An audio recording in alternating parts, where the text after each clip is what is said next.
instead of the 10. So Senator Cox, bear that in mind. And for the new senators, and for a reminder to the more seasoned senators, you can inquire for clarity or for purposes of expansion.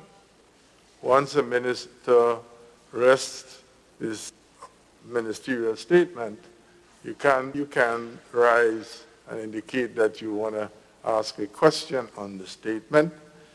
If the question is too complicated, I may advise, because it is not an opportunity for ambush, it's an opportunity for seeking information, and you can rise after a minister has rested his statement to seek clarity on any matter that he may have raised those statements that you wish clarity on. If it's a bit a complex question, then I would direct that you put it in writing and send it to the clerk, and it will come upon the question time at the next sitting of the Senate. Yes? So, Senator Cox? Thank you very much, Mr. President. Mr. President, I rise to give some short report on the Ministry of Youth Development, Sports, Culture and the Arts, and also on tourism and civil aviation and agriculture and lands. Mr. President, before I proceed, I know that you have welcomed our new colleagues on our behalf, but I wish to take the opportunity just to say a special welcome to you guys, and honorable senators. I think that we're going to have a wonderful time here, given your address and some of the things that you are passionate about. I think the country is in good hands, Mr. President. Mr. President, before I proceed, I want to ask of you to request of this entire House to stand in a moment of silence. Okay, okay. There are some, okay. Okay.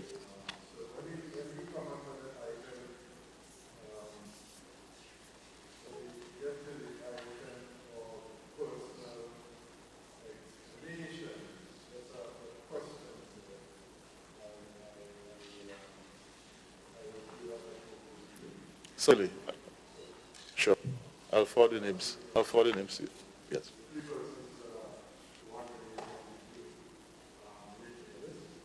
Okay.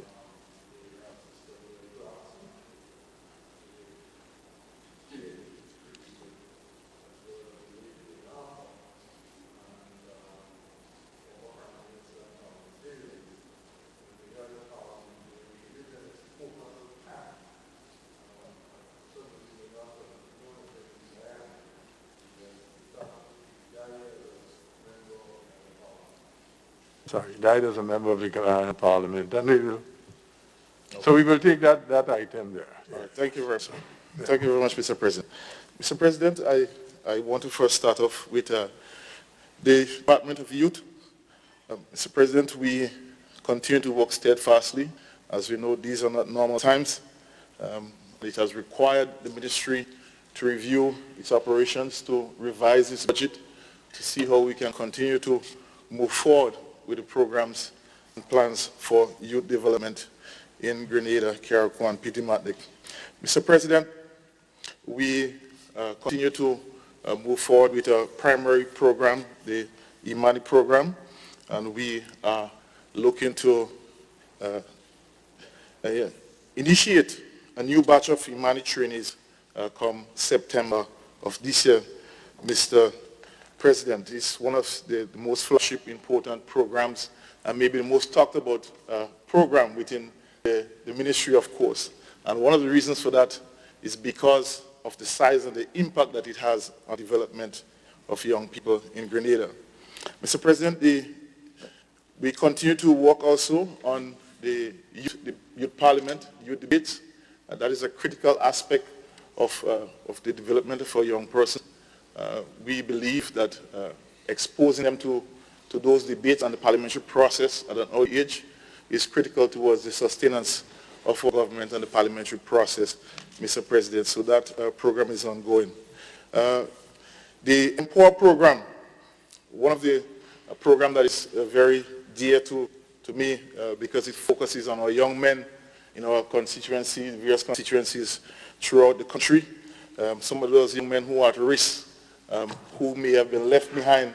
This program provides an opportunity for them to find a way to find themselves, and it has worked very well from the first cohort, and so we continue with that program, Mr. President.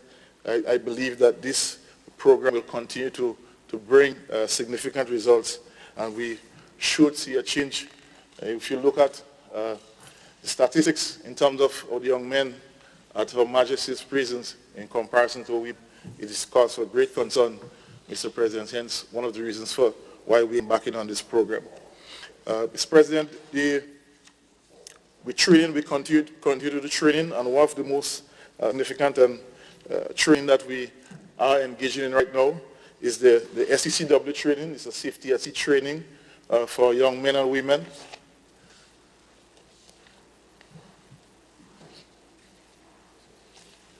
Thank you, Mr. Deputy President. Deputy President. The safety at sea training, it's a training that is very important for persons who are desirous of having a career in the maritime industry, Mr. President. It's an international certification. It's this certificate that is required for anyone wishing to seek a job in the maritime industry, whether on a cruise ship, whether on a yacht, whether on a cargo ship, oil tanker, whatever the case may be, the certification is required. And so, Mr. President, we believe that by taking that initiative to giving young persons that opportunity to access that training, it lends itself for them to have direct access to jobs within the sector. It also provides increasing the capacity of our fishermen because this training involves firefighting, CPR, safety at sea, so it's a very important training, developmental training for fishermen as well. So when they go out to ply the trade, they do normally go out a few miles well. They in turn will know how to keep themselves safe. As you know, when you're out at sea, anything can go wrong. And so this is a very important training. This training is in high demand, Mr. Deputy President. The islands of Petite Martinique and Carriacou, the most subscribers for this program came from those islands for obvious reasons, Mr. Deputy President, because the sea is where we apply most of our trade in those two islands. Mr. President, it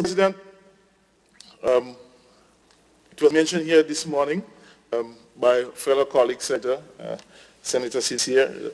I'm happy to hear that she was a past youth ambassador as well, and that program, we just commenced that program again. We believe that it has significant value, and maybe she may well give us an opportunity to speak to that program going forward and how it has helped shape her and mold her to be at this place, this honorable house this morning, Mr. Deputy President. So these are some of the key programs that we are working on at the Ministry of Youth, the Department of Youth.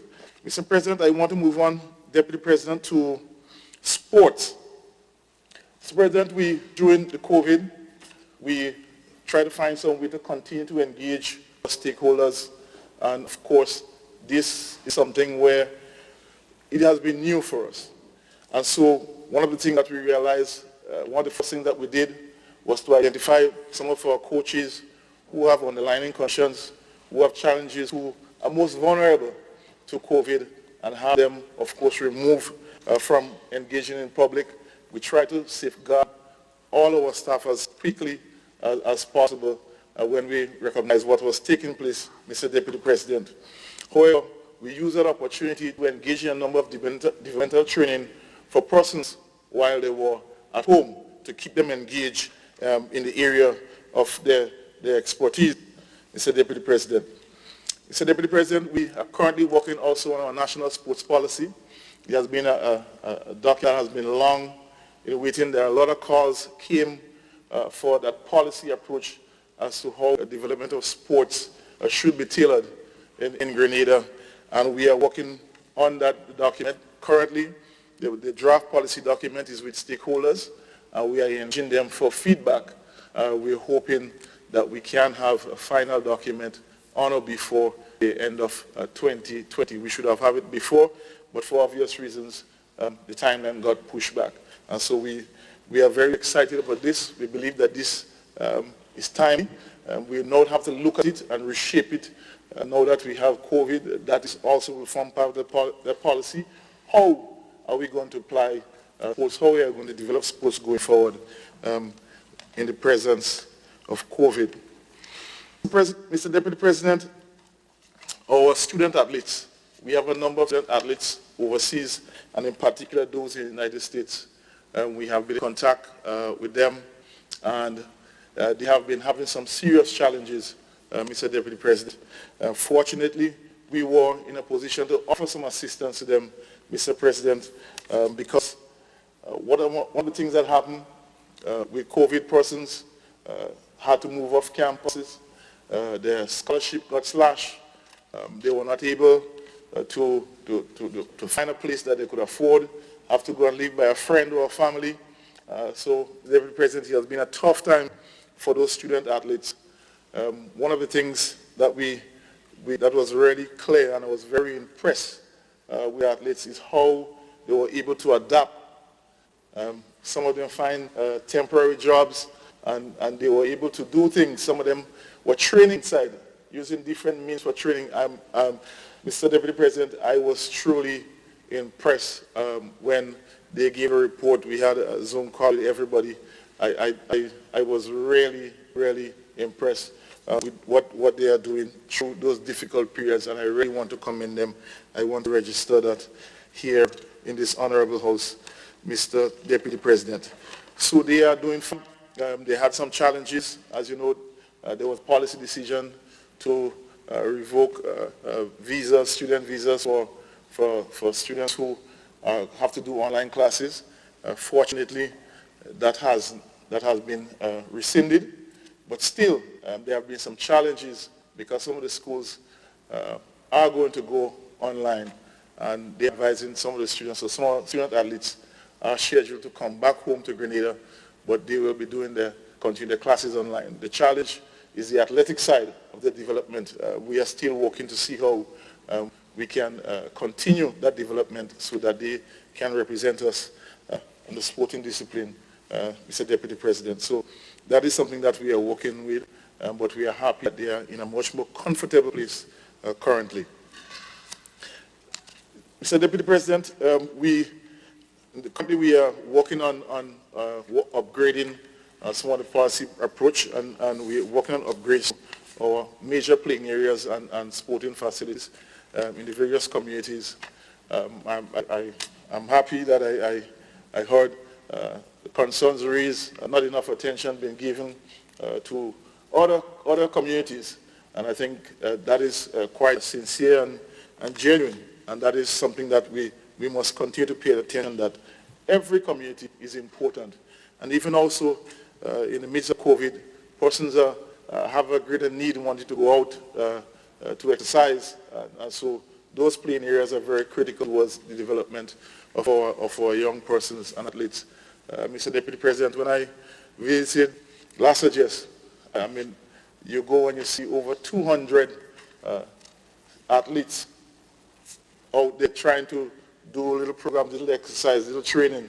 That was very, very interesting and welcoming, Mr. Deputy President. Even our current world champion, javelin, Anderson Peters, was there training, working hard, trying to stay fit, because he's working towards getting into Olympics, some Olympics next year, Mr. President. So they are working hard, and so we have a responsibility to ensure that we keep those facilities up to standard so that they can do their best for themselves, their family, and of course, Grenada, Mr. Deputy President. So we've been doing some work upgrades to the plumbing facility, major upgrades at the last just playing at Progress Park. We are currently now building, constructing cricket nets. As you know, St. Andrews is a cricketing community, and they do have outstanding cricketers, some of the top cricketers came from St. Andrews. And so that is a critical facility that was lacking there. So a cricket net is currently under construction. It's going to be a concrete strip and a tough strip. So we're hoping that as soon as that is concluded, the Cricket Association in Cricket Council in St. Andrews, they are going to benefit significantly from that facility. We have had some significant discussions with them. We are also providing a facility for them as a secretariat so that they can operate the business of the Cricket Council throughout the year. So that also will be placed at the Progress Park facility, Mr. Deputy President. Mr. Deputy President, Willie playing field, there has been a chronic situation with that playing field in terms of being waterlogged because of the nature of the type of soil that is there. So we're doing some significant and major work being done there right now. The entire surface 6 inches top layer of the field is going to be removed, and we're going to be installing some French drains to improve the drainage for that Willis playing field. It's one of the stronger communities in Grenada. They are very united and together, and they know exactly what they want. And they were very disruptive in pushing for us to get this done for them. So that is being done currently, Mr. Deputy President. Mr. Deputy President, the Limes playfield, that's an area that has a major problem as well with flooding and also some unevenness. The field was not able to be utilized properly over the past 2 years or so. And so we have to announce that we have done some major work there leveling out, and we have some more work to do. And the committee members, they are very much involved in what is taking place and giving some directions and also some historical context of what used to happen or where the water is coming from. So those local information is very important for when the technical people come, so know how to make that intervention to curb that problem that currently exists. So, Mr. President, we're happy that we are moving forward with that. The 4 playing field in St. Patrick's, we work together with GFA to get it up to standard. So the bleachers are already in. So we are currently doing an analysis. We have engineers going in to look at the whole top layer, have it leveled out. So some significant work is going to take place at that playing field going forward. Mr. President, those are some of the major, Deputy President, major things that are taking place in the area of sports currently. Mr. Deputy President, in culture and the arts, this is one of the most significantly impacted sectors. I get calls every day. Sometimes it's difficult when you hear the cries of persons who apply their only form of livelihood is within this sector. And because this sector, because of its nature, where persons make a livelihood through gathering, and now that is something that we do not advocate for obvious reasons. Because of COVID, we cannot gather as we used to pre-COVID.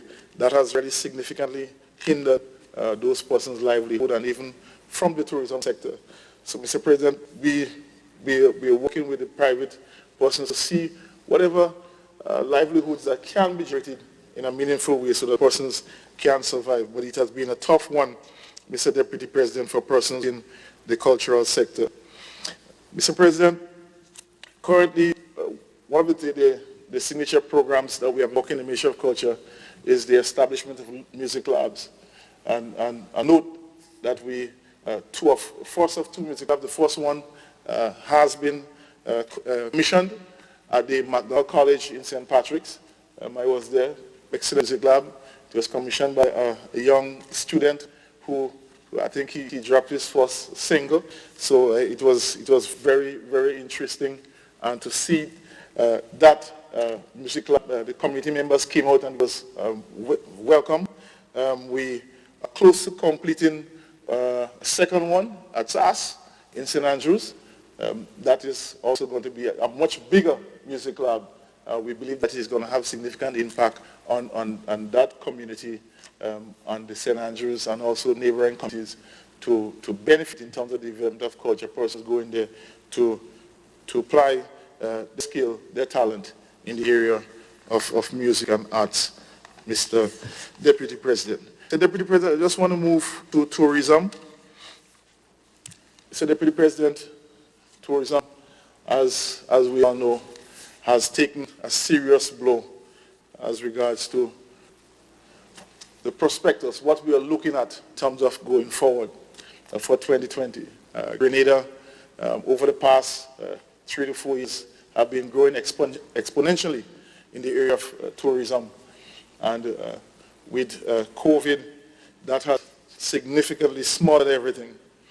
Mr. President, we believe that with continued dialogue with our stakeholders and trying to understand how everybody can coexist and can move forward and to find a way to operate with COVID or post-COVID, Mr. Deputy President, we believe that that is critical.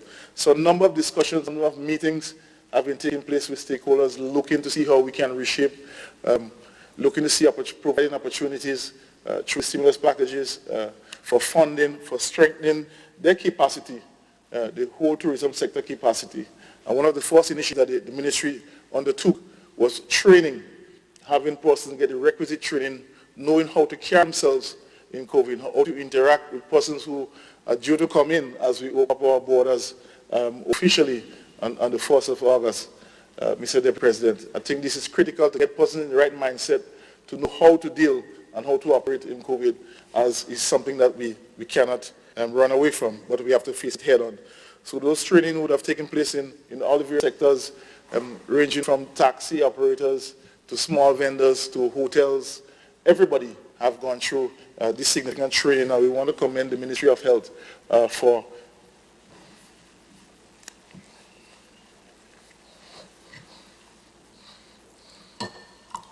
President. Thank you, Senator Diari. Thank you very much, Mr. President, for delivering this important training. Mr. President, the tourism sector also has tentacles not only throughout Grenada but outside of Grenada. And because of COVID, a number of our Grenadian citizens who are employed within the cruise ship sector, cruise industry, were stranded overseas. And we were happy to bring them home, Mr. President. It was a very tough operation, difficult operation, tough decisions, but we stayed fast, and the decision was made, and over 300 cruise ship workers, Grenadian workers, our citizens, our brothers and sisters were brought home safely to our shores. I think that was one of the most moving moments for me, to see persons, get them back home, and how persons felt being able to come back home or to get away from being on a ship trapped for months. And in some cases, other persons were getting infected, other persons were dying. So I think, Mr. President, I think the Ministry of Tourism need to be commended together with the committee for doing that. Mr. President, agriculture and lands. Mr. President, there has been a number of deliberations, number of discussions. I can recall a whole decade as regards to agriculture and the way forward for agriculture in Grenada. And I am availed of having discussions in terms of a development approach and how we move agriculture forward, because that is an area of competence for me. I have a wealth of knowledge in the agriculture sector, Mr. President. But Mr. President, I think one of the things that is instructive, and one of the things that we have to do, is that we must get an appreciation for everything that is responsible for how we move forward with agriculture. And the Ministry of Agriculture have been working tirelessly, looking at everything in a holistic manner to see how we can move the sector. And one of the biggest challenges, Mr. President, that is facing this structure is the reception to changes, the reception to improvement. That is one of the things that's really affecting the transitioning, and for us to improve. But have more discussions of that going forward, Mr. President. Mr. President, I really, on behalf of the Ministry of Agriculture, we want to commend our farmers for their responsiveness during the COVID time. They really came out and ensured that we had produce for the nation. I think this is something that is sometimes is underestimated and maybe not looked at. But we, as a government and the ministry, we continue to recognize their efforts. And that is something that we are very cognizant of. Mr. President, we want to also inform this Honorable House that recently we had a plant distribution ceremony taking place at Maribor. It's an area that I spent quite a bit of time to as well. Mr. President, over 40,000 plants have already been propagated and made available for distribution. The target is to bring it up to 60,000 between now and the end of the year, Mr. President. Mr. President, these plants, I must make mention, are significantly subsidized. So sometimes persons are not aware that the contribution that the government is making to ensure that agriculture moves forward. And I think it's important to underscore that what these plants are actually sold for is not what they really cost. They cost way more than what they are sold for. And I think it's important to mention that. Hence the reason why we're using that to remove the true cost of those plants to ensure that each and every person who is desirous of involved in agriculture, expanding or starting, have the ability to access those plants, Mr. President. So I think this is very significant. We want to commend the ministry and the government of Grenada for doing this. Mr. President, there is a pilot project ongoing right now, and that has to do with bananas. And there's a long history with bananas, and we know how it has evolved, what has transpired, the whole issue of globalization, and how it has affected Grenada in its constructed region. And it is a discussion and maybe to find a pathway for us to move forward. Well, one of the immediate challenges that we have with this sector has to do with looking at the disease, pest and disease, and looking at planting material that can withstand that. So if you do not have proper plants that can sustain and to produce in a sustainable manner, then you cannot really engage any market in a serious way. So we have to start where it is most important for us. And so we are focusing now on a pilot program that will see 10,000 tissue culture bananas being distributed among 14 farmers who are participating in this pilot initiative, Mr. President, which I think is a very excellent initiative. And my understanding, and for obvious reasons, Mr. President, we are using tissue culture material to ensure that those plants are able to withstand the current pest and disease that prevails or shows, Mr. President.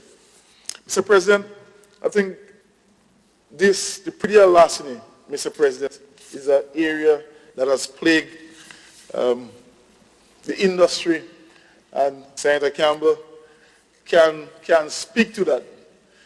There have been a number of initiatives that the Ministry of Agriculture would have embarked on to aid farmers. I think Senator Sinclair gave you the solution to the problem. I hear you, Mr. President. I hear you. But I think it's instructive for us to mention what we are doing. And we can always complement with other suggestions going forward, Mr. President. Mr. President, some of the farmers, we move towards technology.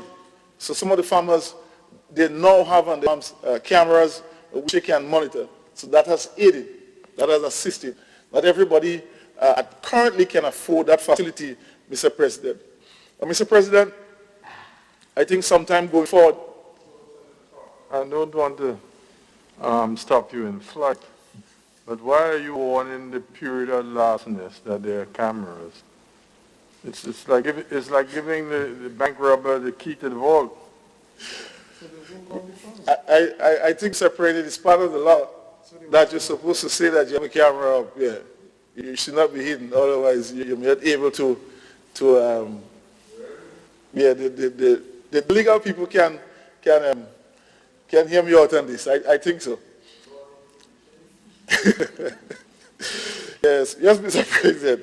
So I speak to the sense that we have right now, I think, at the other place, Mr. President, that read from the bill, pretty elastic bill, which I want to point on what is very instructive of this bill, is that this bill is tailored to target and to secure one of our most prized crop right now, which is soursop, which we are exporting to the United States, Mr. President. So I think the ministry must be commended for looking at soursop in a serious manner. And I think this is significant going forward. I think sometime at our next sitting, we may have opportunity to deliberate on this bill or going forward after it is passed in the other place, Mr. President. Mr. President, I wanted to speak also on the merger, the current merger that is being worked on between GCNA and GCA, the Greater Cocoa Association, Mr. President. Mr. President, I think we could safely say more than 2 decades there have been discussions and deliberations over this topic. There have been persons for it, there have been persons against it, Mr. President. And Mr. President, I think with a recurring chronic situation over and over, every 2 years or every 3 years, these organizations reach out for significant financial support from government, either to prop it up or to take it out of a deep hole. Mr. President, we believe that if we are serious about these organizations, we believe that we have to find a better way for them to thrive and to thrive successfully. It is just about to wrap up. Thank you. If I could get 1 more minute, Mr. President. Thank you very much. Mr. President, these organizations do have some antiquated ordinances, and it's important, we believe, that the Ministry of Agriculture and the government, of course, look to see how we can improve these by bringing them together. Because there are a number of things that they do together. The farmers are the same. It's the same farmer doing cocoa, the same farmer doing nutmeg. Some of the operations, the modalities, how they operate is the same. And we believe that by merging those two organizations, it can grow to a stronger, singular organization serving both cocoa and nutmeg farmers. Mr. President, I just want to speak quickly on an important project that is coming on stream. It's a land degradation and land neutrality project. It's a project that seeks to develop about 8 hectares. 8 hectares, that is roughly about 20,000 acres of land, Mr. President, for the planting of nutmeg and cocoa going forward, Mr. President. Also, 1,000 of that hectares through that project we address soil conservation in Carriacou. There are some land degradation issues out in Carriacou, Mr. President. So this project will see a number of acres of land coming under cultivation for nutmeg and cocoa. That is a response to the challenges that we have had from the devastation for both Ivan and Emily. Mr. President, with this, I say thank you very much for allowing me to give this report at this point in time. I rest. Thank you. Thank you, Senator Cox. Any questions from the other side? Okay, there don't seem to be any. I think Senator Cox, you were comprehensive. Senator, sorry. Senator Lewis, my eyes have not, Senator Lewis. Yeah, I say my eyes have not yet gotten accustomed to going that far up in the... I understand, Mr. President. Sorry, so I missed you. No, you have the floor, yes. Thank you very much. Thanks to Mr. Cox for this update. I'm just seeking some clarity as to where we are with the stimulus package in relation to the workers in the tourism sector in the following context. We are aware that concerns have been expressed as to the intended benefits for the workers, and a number of them, the vast majority, did not receive anything, certainly for April, May, not sure, for June. And the government had put out an official release as to the challenges that were experienced. And some of these challenges, in the words of the government, to paraphrase, had to do with the unethical and, if I don't want to use the word corrupt too strongly, practices of some of the employers. And taking into account that the government has indicated, and if I am wrong on this, please correct me, that no action will be taken against anyone who were guilty or was guilty of not performing accordingly. I would like to know, where are we now? And based on your response, I have an observation to make, if that is permitted. Thank you very much, Senator Lewis. Senator Lewis, as regards to the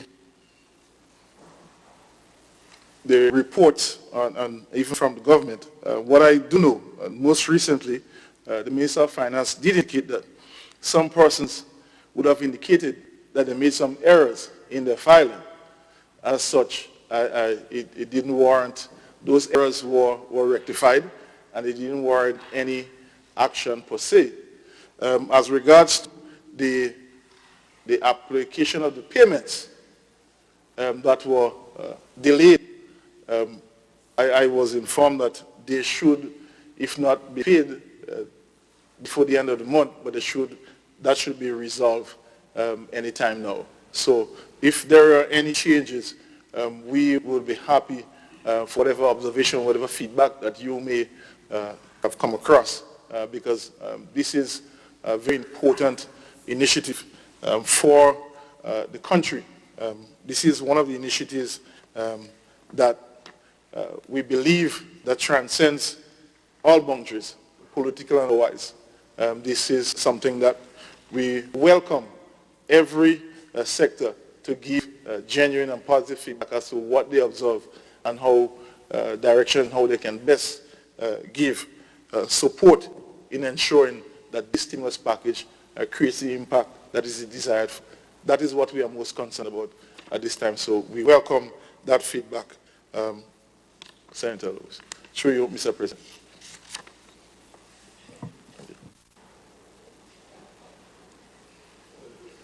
No. Thank you, Mr. President.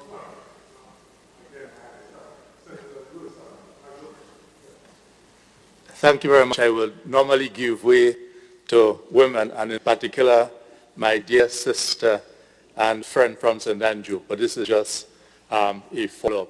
So please permit me and bear with me on this occasion. Senator Cox, I hear your response, but if my memory serves me right, the release from the government categorically indicated that there were some deliberate attempts by some employers to mislead on the information provided. I do not know if there's a deliberate attempt to inflate figures.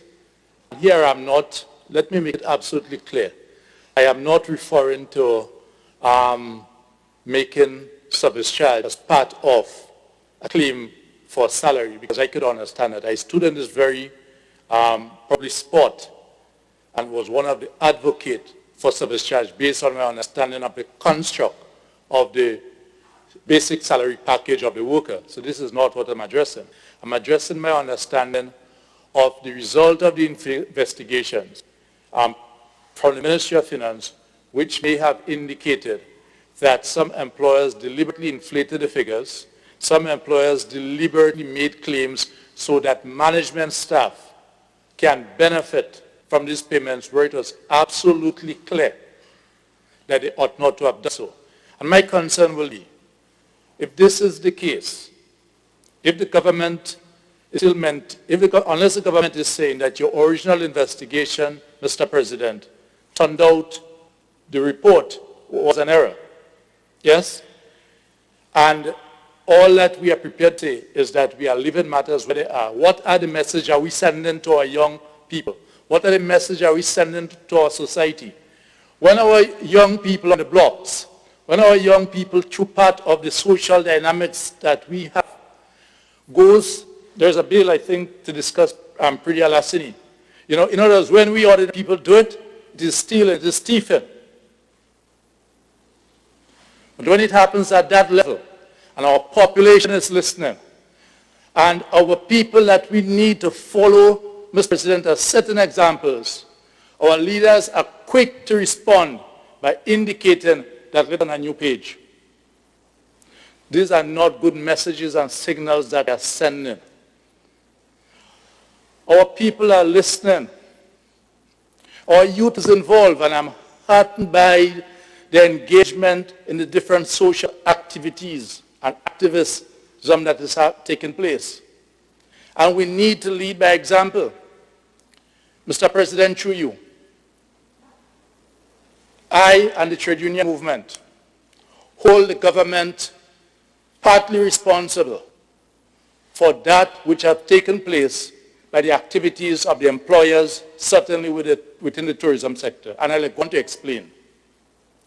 We were invited, and we accepted, to be part of the COVID-19 Economic Stimulus Package Evaluations Committee, whose objective was not to decide what amount of money will be spent. And that we understood and accepted to be the function probably of cabinet and others. We had different views on that, but we acted. When we sat in that first engagement, our understanding was, it was the tourism sector, the GTA was involved, the trade union was involved, trade union movement, and there was a representative from the National Democratic Congress involved in that very first discussion.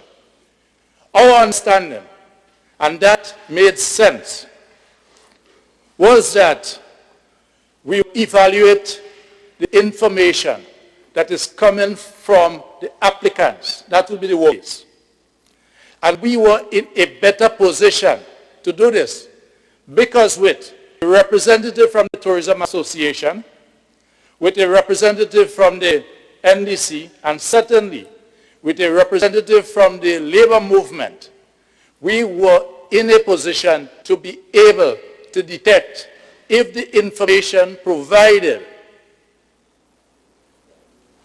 were at such that raised eyebrows. We were never engaged. And on making inquiry, we were told that the cabinet rescinded this decision because an error was made and we ought not to have been involved in this because this is a cabinet decision. We were not saying, Mr. President, and probably we should have, we were not saying that we should be determining if it's $20 million or $10 million, but evaluating the requests. We were in a position to be able to point out that this application, information from employer B, did not meet the information that we have. And therefore, by excluding us deliberately, gave the avenue and the unchecked avenue for these sort of activities to have taken place in our view. And we have reviewed this matter. What has that resulted in? It has resulted in workers going without stimulus support for months. What has that resulted in? It has resulted in families being unable to feed themselves, even with a reduced amount, because it was ought to have been 40% of the basic income.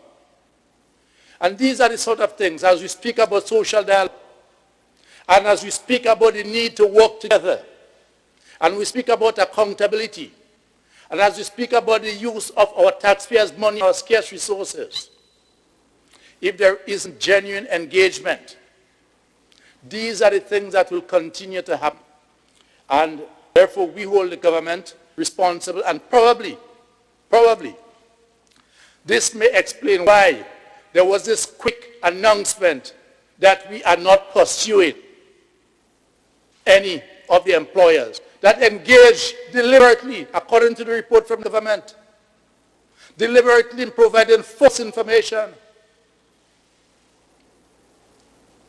Could you imagine an employee in a workplace, Mr. President, providing false information, especially financial information, to his employer? I am sure my good comrade Senator W.I, based on his principle and his managerial professionalism, will not just say that let us forget this. The question is, my dear brother Senator Cox, and I know your engagement and your interest and commitment to youth. I've always said this. The question is, what messages are we sending? And therefore, when someone is found taking a coconut, which they ought not to do because it is stealing, and then they are arrested and they have been charged, what are the penalties? What are the penalties for the employers who deliberately mislead the state so that they can pocket that money? Okay, that was a report from the government. We want to compliment the employers who work day in and day out, night out, to provide correct information so that the employees can get the benefit from the stimulus package.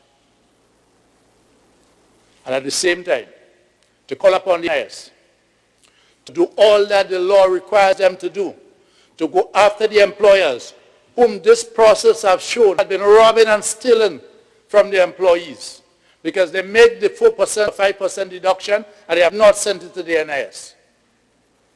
That also tells me that they did not make the contribution of the 5 or 6% that they are mandated under law. And there is a penalty under the NIS. And colleagues, through you, Mr. President, we need to lead by example. As the higher, the more responsible authority you have, is the greater your responsibility. And when we provide service, to whom much is given, much is expected. And we want to register our deepest concern and disappointment in the response of the government to this. And I'm going to make a point on another topic, which is creating concerns outside there, where, for instance, we can misuse the state resources and we just leave everything floating in the air. It is not good. We are not sending a good message to our people. I wanted to place this on record. Thank you very much, Mr. President. So before we get it, let me just clarify, and I think because there's probably a lack of clarity. As I said to you before, I preside with a great amount of liberty. Yes? But a question is not an opportunity for a debate. So less for the new senators, freshman senators and others, a question is not an occasion for a debate. A question is put and an answer is given. If to the mind of the senator, there are issues which are still unclear or there are policy issues which arise that creates an opportunity for greater examination, then that senator, by way of a motion, tabled on the next occasion, will have all the liberty to debate. But here's my problem now.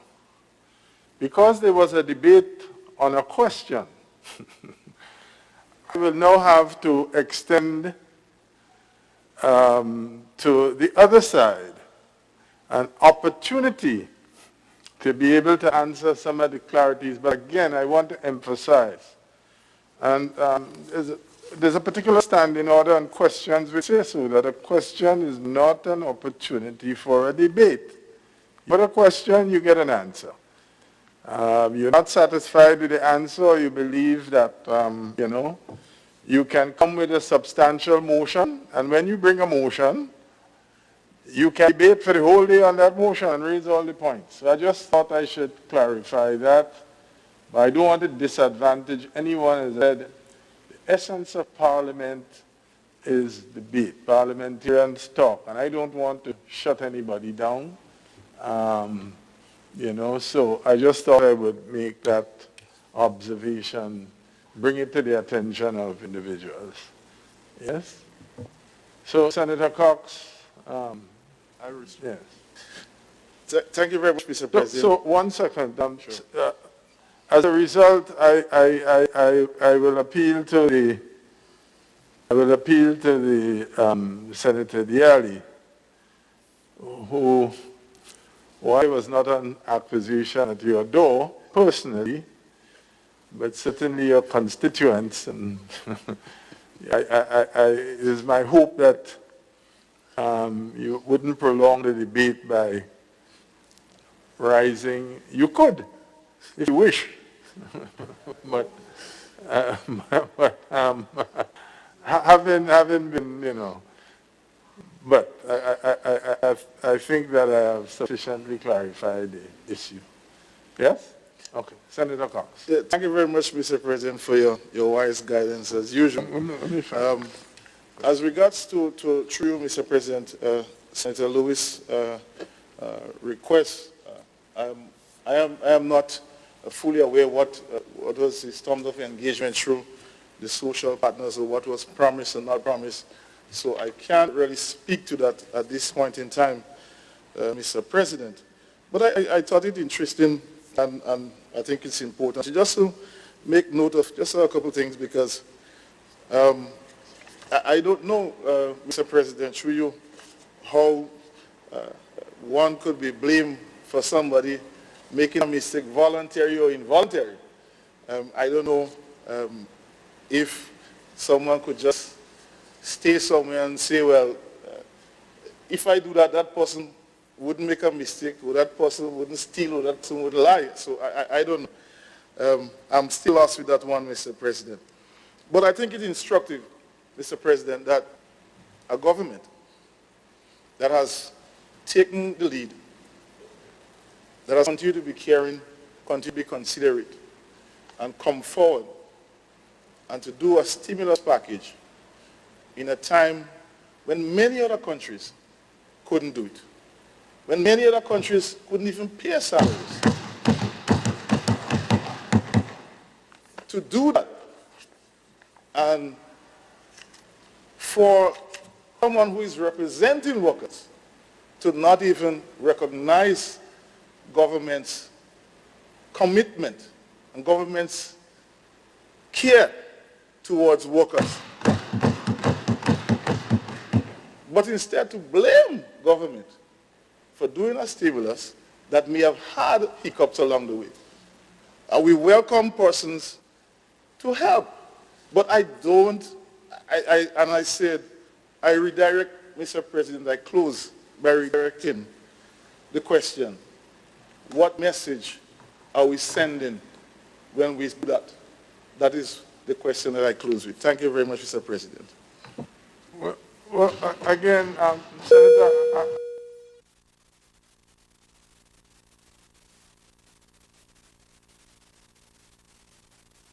fairness, I think the concern was, as raised by Senator Lewis, was that there was a certain degree of dishonesty in the program, and had the organization of unions been involved to a certain degree in an administrative way, then there may have been a diminished opportunity for that dishonesty to arise. So I don't think it is so much blaming the government for the stimulus package, but as they say in the administration, there should have been a rule. I think that's the point. So I just don't want the thing to go back and forth, so I thought I would clarify that. But again, let me just draw Senators' attention to Standing Order 18. Standing Order 18, it's on page 12, 18D of the Standing Orders, and I shall read. Senator shall address the Senate upon any question.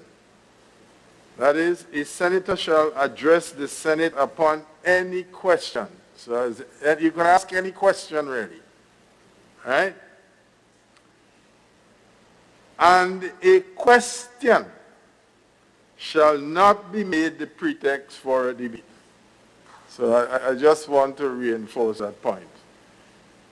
All right? So that's the standing order of the House. But as I said, I understand in the flow of things, people can, So I'm flexible in that way. So I didn't want to intervene to shut the debate down because there was indeed a debate. But I appreciate I myself have come through the mill and I know. So anyway, we can move on. I think Senator Sincere, yes, you. Thank you, Mr. President. I have 2 questions for Senator Cox. Let me applaud the government for having started the Youth Ambassadors Program, as you said in your report. I do have a question on the criteria and the process that was used for the selection of the Youth Ambassadors. That's one question. And I also have another question in your report for sports. I keep hearing the names when it comes to playing fields being upgraded and, fixed and so on. And as a resident of Pearls, the playing field is right outside my gate, actually. And it's a playing field that is used quite a lot and has never gotten any upgrades. Are there any plans to upgrade the Pearls playing field? Thank you very much. Through you, Mr. President, I'll probably start with the last one first. The Pearls playing field, yes.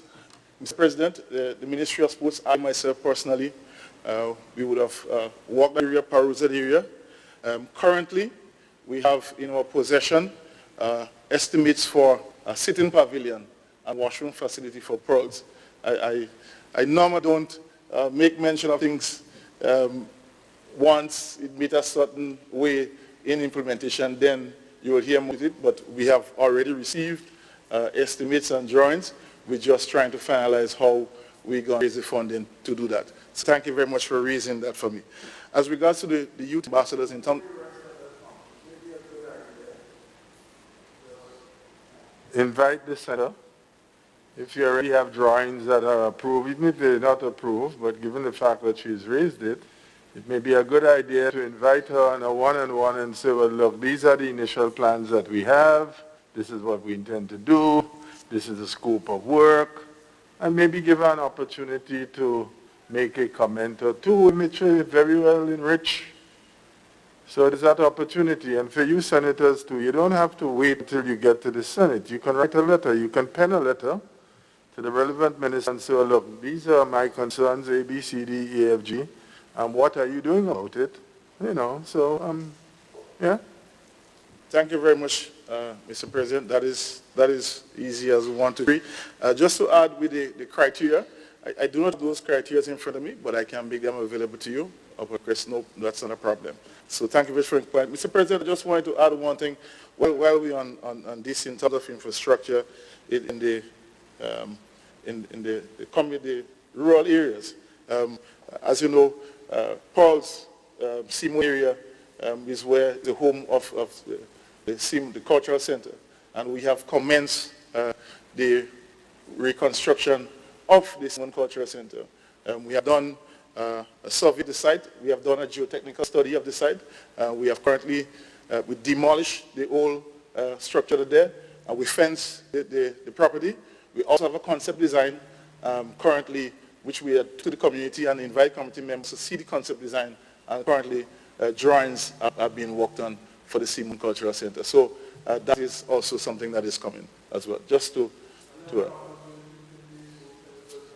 sure. Thank you very much, Mr. President.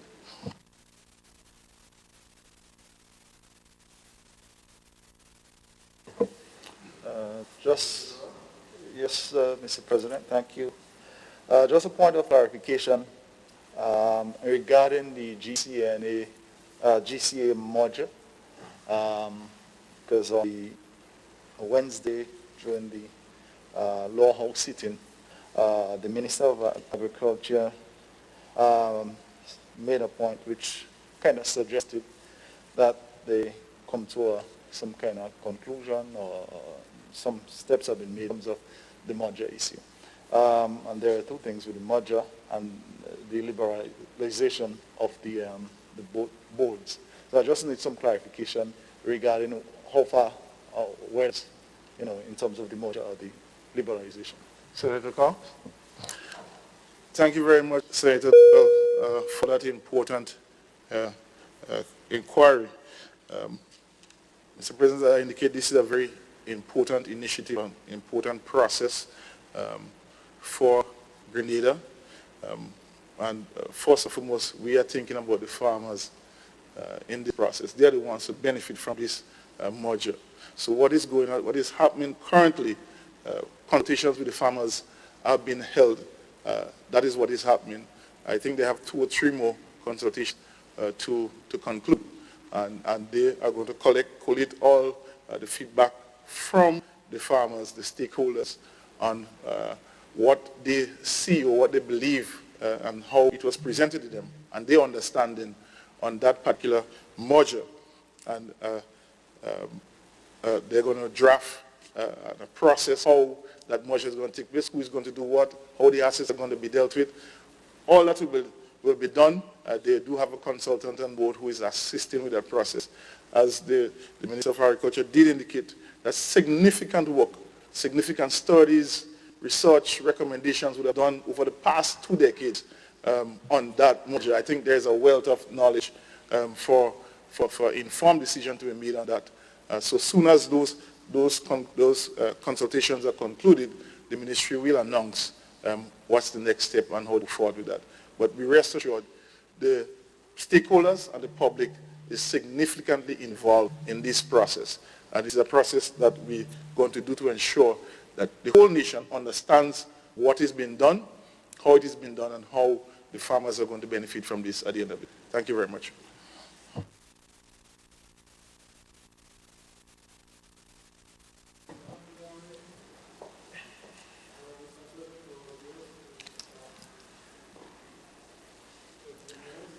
Thank you very much, Mr. President. Mr. President, I rise to give ministerial statement for the ministries I'm responsible for in this honorable chambers.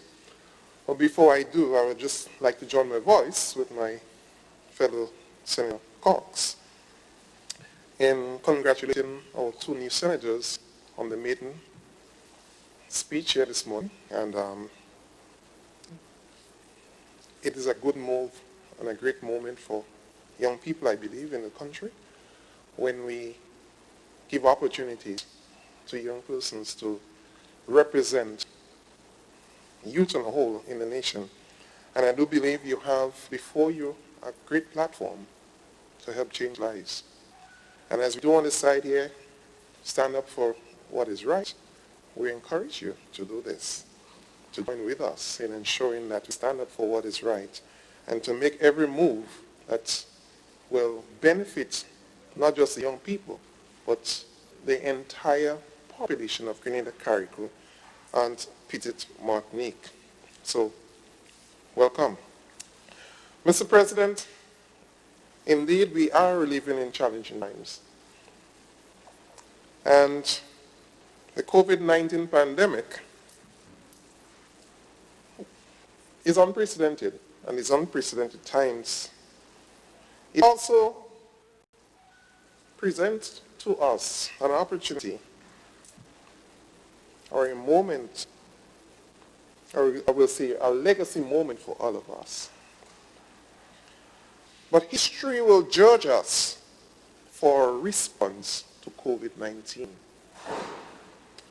You see, we have an opportunity in this honorable House to ensure that laws are made to protect our people. We have a responsibility to articulate information that will help guide our people to become responsible citizens and to respond in positive ways when information is presented. If we refuse to provide this sort of guidance and advice, we will be watching or creating the environment for our young people to live in their own bubble. And I'm not saying it's wrong to live in their own bubble, but at the same time, to make decisions that may not necessarily advance the future and give the opportunity to serve humanity. So those of us here, we have that opportunity to establish this. And I trust we will not fail in any way.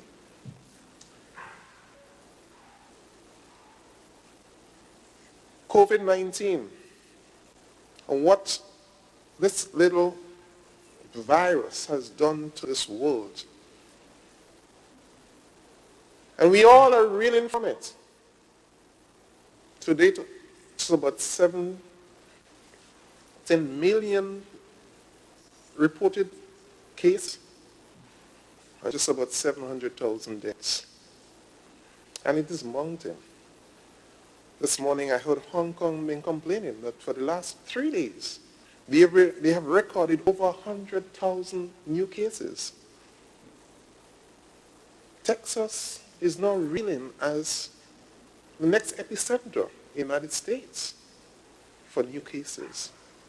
Florida, Miami, which is closest to us, is under the pressure of this virus. Thankfully, Mr. President, when we detected in March that we had cases on our shores, we moved with alacrity to ensure that we cut the possibility of community spread, and we did what we thought was necessary with a state of limited emergency to control and to ensure that the population understand, because we are a free-spirited people, Grenadians are. I don't know about island of conflict. No, that's not our labeling. We are free-spirited, happy, well, they can't say gay anymore, but happy and jovial people. That's who we are. That's how we grew up. Everything we make a light moment of it. So getting our people to understand, to take away those, what we call civil liberties and free-spiritedness was not an easy one. But from March to around 22nd, 23rd of March there, when we instituted those state of emergency, people may not necessarily accepted it, but complied because COVID stared everyone in the face, and we saw what is happening in the first world nations, and deaths and upon deaths and so forth. So people complied and remained indoors. There are those who violated the curfew and so forth. Yes, we had a few of these. Because we are not known to be caged in. But was it wrong to do this? Of course not. Because we understood very early, if we don't, the consequences will be dire. And our health facilities will not, in any shape or form, will be able to respond. Because we are seeing in the first world nation, they can't respond. It was just too much. So we had to. Today, staring us in the face, and we've been guided by the Pan American Health Organization. I've sat in a meeting, not long ago, Minister of Health and others, and ministers of health from the region. And when they, the gentleman reported and said, listen, you cannot keep your borders closed indefinitely. You will have to open it at some point in time. With opening, there will be inherent risks. What is important is how we should manage the risks and reduce infection. So, on the 15th of July, we opened the borders to our regional counterparts. And on the 1st of August, tomorrow, will be open to international flights. I guess as much quite a lot of us are, or people in the population are concerned because of this inherent risks.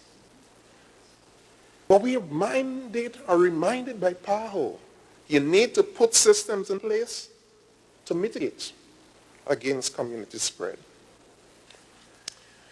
So, Mr. President, protocols for entering the state of Grenada, Carriacou, and Martinique.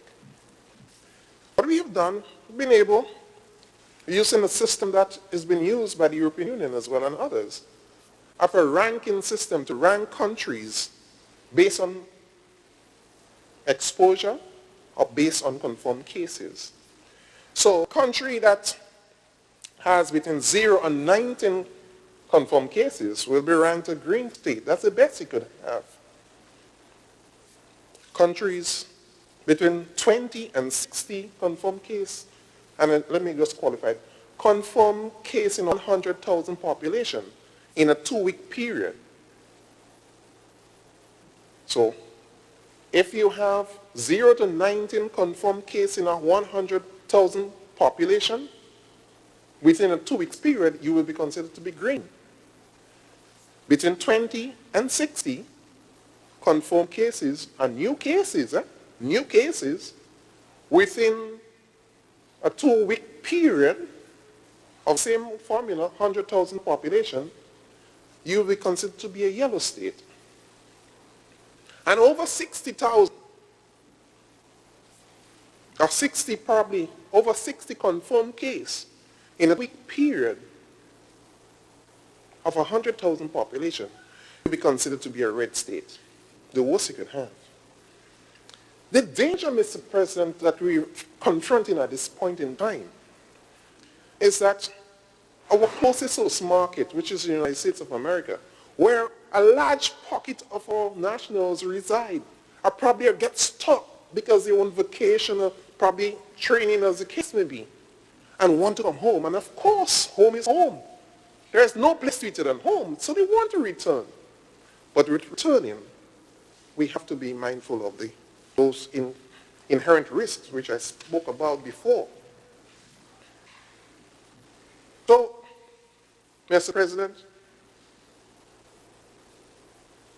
what is before us at this point in time is to ensure that the risk is minimized. So the protocol must be adhered to. And as a result, if we are successfully navigate this period,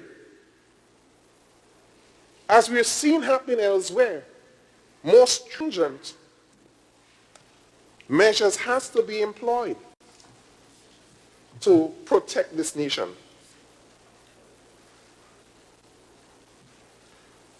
Mr. President, part of our risk reduction strategy to mitigate the COVID-19, and given that what the PAHO would have said to us, we cannot make any mistakes. And PAHO is constantly saying about the second wave. And the second wave is worse than the first. Yes, in the Caribbean, we just had over 1,000 deaths within a few months. We had none in Grenada, thank God to that. But if you're saying the second wave would be worse, we have to be concerned. And what measures, when you talk about stringent measures must be employed, what are we talking about? Only this morning, the new report came out yesterday from St. Vincent and the Grenadines, our northern neighbor. They opened the borders to international flights, and 2 AA flights, one on the 11th of July and the other on the 18th. And of those 2 flights, we saw an increase of 19 new cases. What they had to do? Right away, extend on the mandatory curfew, or quarantine I should say, the mandatory quarantine. So persons coming in and nationals coming back home will have to be mandatory quarantine for 5 days at their own expense to ensure that the necessary tests and so forth is done to give them the set of green light that they can go to the place of residence. Mr. President, so what we're seeing here, part of your movement is restricted. But are they doing this because they don't like the citizens? Of course not. This is done to ensure that the entire population is protected. And this has nothing to do with trying to be a dictator or to be draconian in measures. No. This is none of that. This is about protecting your state. We have to, and as I said in my opening, we have an opportunity to ensure that our legacy movement stands up. And people know that we made good decisions to protecting this nation. For those who haven't done it, you need to go back and look at this Spanish epidemic in 1918 and see what would have transpired. See what would have transpired during those times and what had to be done to protect people. Thankfully, today, medicine has improved and we are better off medically, but yet we haven't been able to find a vaccine. But the world is waiting on a vaccine to help us. So our new normal would be walking around with a face mask, sanitization constantly, 6 feet physical distancing, the thing that Grenada loved to do before, hugging and kissing and so forth. You can't do this anymore except within your close family. Shaking hands, which a part of our socialization, is no more. That's new normal. So those things have been taken away from us. Is it because somebody hates us? Of course not. So I want us to put this into perspective now, Mr. President. Where do we want to go from here? And we have some examples as to where we should not go. A few weeks ago in Miami, the curfew was lifted. And we saw the beaches. Thousands crowded the beaches because it's like, I could understand. You've been caged for such a long time and you get a little freedom, so let's just go and have a good time. Nobody denying your right to a good time, you know. You can have your good time, but still you have to maintain what is required in this new normal. So covering your faces and wearing your mask and such. But that wasn't practiced in Miami. And before too long, Miami became the epicenter, took over from New York. A lot of young people died. Lots of young people contracted it. Because it was their estimation okay to just go and live life as what we consider quote-unquote normal. But this is not normal times. And with not having normal times, we cannot behave as if we're in normal times. So there must be measures. Some of it might be tough, but at the end of the day, it is for our good. So we need to ensure that we do this. So the COVID-19 control bill, Mr. President, is no way intended to take away quote-unquote civil liberty. Is no way intended to pressure people into a state where all freedoms were taken away. It's no way. And it's no way intended to give the law enforcement that sort of authority and power to just bulldoze your property. No. Everything is in context. And we have a right to tell the people the truth. What is this about? Nothing is new. All that is within that bill is rehashed from other pieces of legislation. But it's important for us to recognize that this is to protect us. So I want to encourage our people. We have to guard against what we have seen.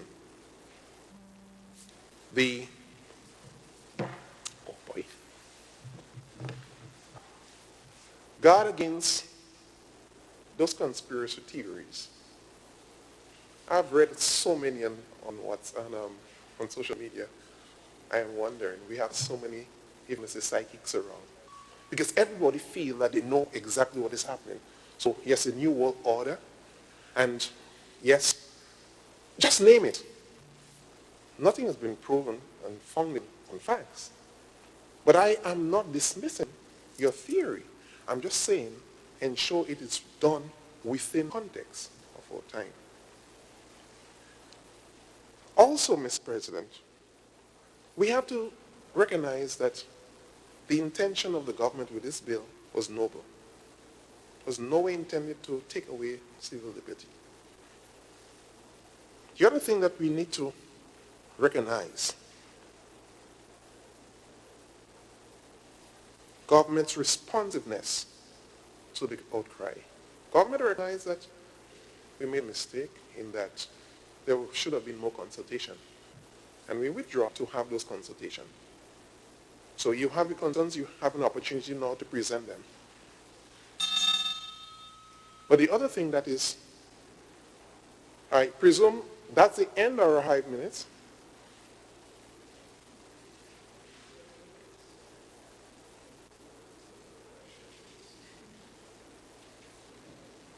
Yes, okay. So I'll just speed up. So the other thing that we need to look at is this government has been characterized as a caring government. And we have demonstrated this throughout our history. Just the mere fact of establishing the stimulus package is an example of care. We didn't have to do this. But this government recognized that a lot of our people will go under if they're not given support. So businesses will go under as well. And this government made that conscious decision to support. That's the example of a caring government. So this is out of character to say that this government is trying to be draconian and to be a dictator. This is out of character. This is not us. So don't try to label this government as that. Because it's totally out of character. And we can go back in history and see all the years of freedom. Not at any point in time this government has ever locked up any journalist for doing his job. And we could say dictator, but we could go in history and see who did it. Mr. President, I will rest my case on this. I just want to run quickly to say that under disaster management, our task is great. And we are in a period of COVID with all restrictions and protocol, and then we have above normal hurricane season. And today I'm just looking at my colleagues in the Bahamas is on the hurricane watch. Turks and Caicos is on the storm watch. It's a crazy season. Gonzalo was the 7th named storm for the season. On average, the 7th named storm in September. But we're in July and we had the 7th. So we are in for a busy time.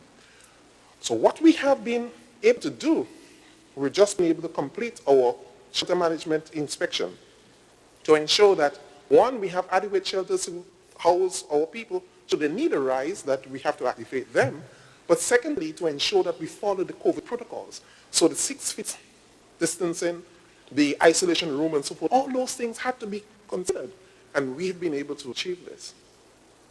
The list will be published very shortly, but we have right now over 116 approved shelters, 82 primary and around 34, between 34 and 40 secondary shelters. We'll go into this probably another time as to breaking down what primary and secondary is. I would just want to speak for a short while on some of the things that we're doing in the Ministry of Health. As you know, the move right now is to smart our hospitals. Princess Alice would have been smart already, meaning that it would be able to withstand during a time of hurricane and so. But we also are moving right now to smart our hospital, Princess Royal. So preparing it to ensure that it will be able to withstand during times of hurricanes and so forth. But importantly,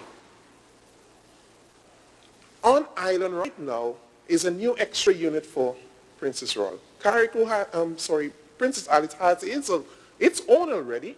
So the decentralization of health throughout the country is on. And this has always been the focus of this government, to decentralize the provision of health care or primary health care, build it up throughout the length and breadth of the country. So you do not necessarily have to come to the general hospital, but those services can be provided right in your community. And I'm happy that we are at that stage.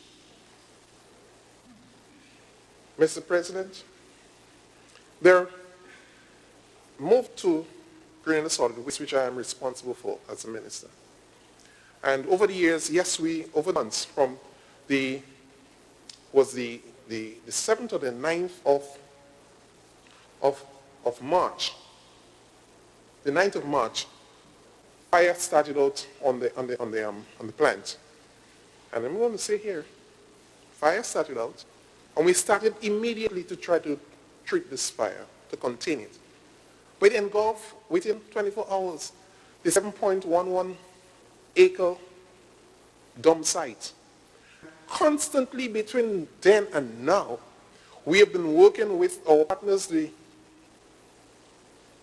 Royal Grenada Police Force Fire Department, to ensure that we contain the fire. NAWASA has been working with us as well.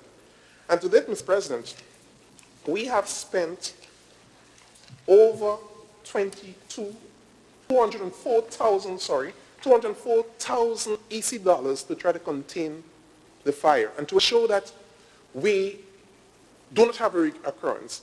But here we're going to get that. Grenada has been able to secure funding from the CDB to do an upgrade, to build a new cell in the Perseverance landfill. The objective is when we are completed with that new cell, that old dump site that we have will be condemned. So the process is ongoing right now to ensure that we have this in place. COVID, of course, would have slowed us down, but the consultants who came from Italy doubled up on effort. We increased more persons, and right now we're back on track in terms of preparation of this new landfill. I made a site visit, and I was extremely happy to see the leaching pond that has been developed. And the leaching pond is really and truly to ensure that methane gas, which is a fuel itself, do not get trapped into the cell, but the water as it leach out into that leaching pond, and by sedimentation and of course natural element, will dissipate this gas. But you also know that methane gas is a greenhouse gas. And as being environmentally strong and Grenada going to be first in climate smart city, we have to ensure that everything we do within this period supports that coining of being the environmental city or capital of the region.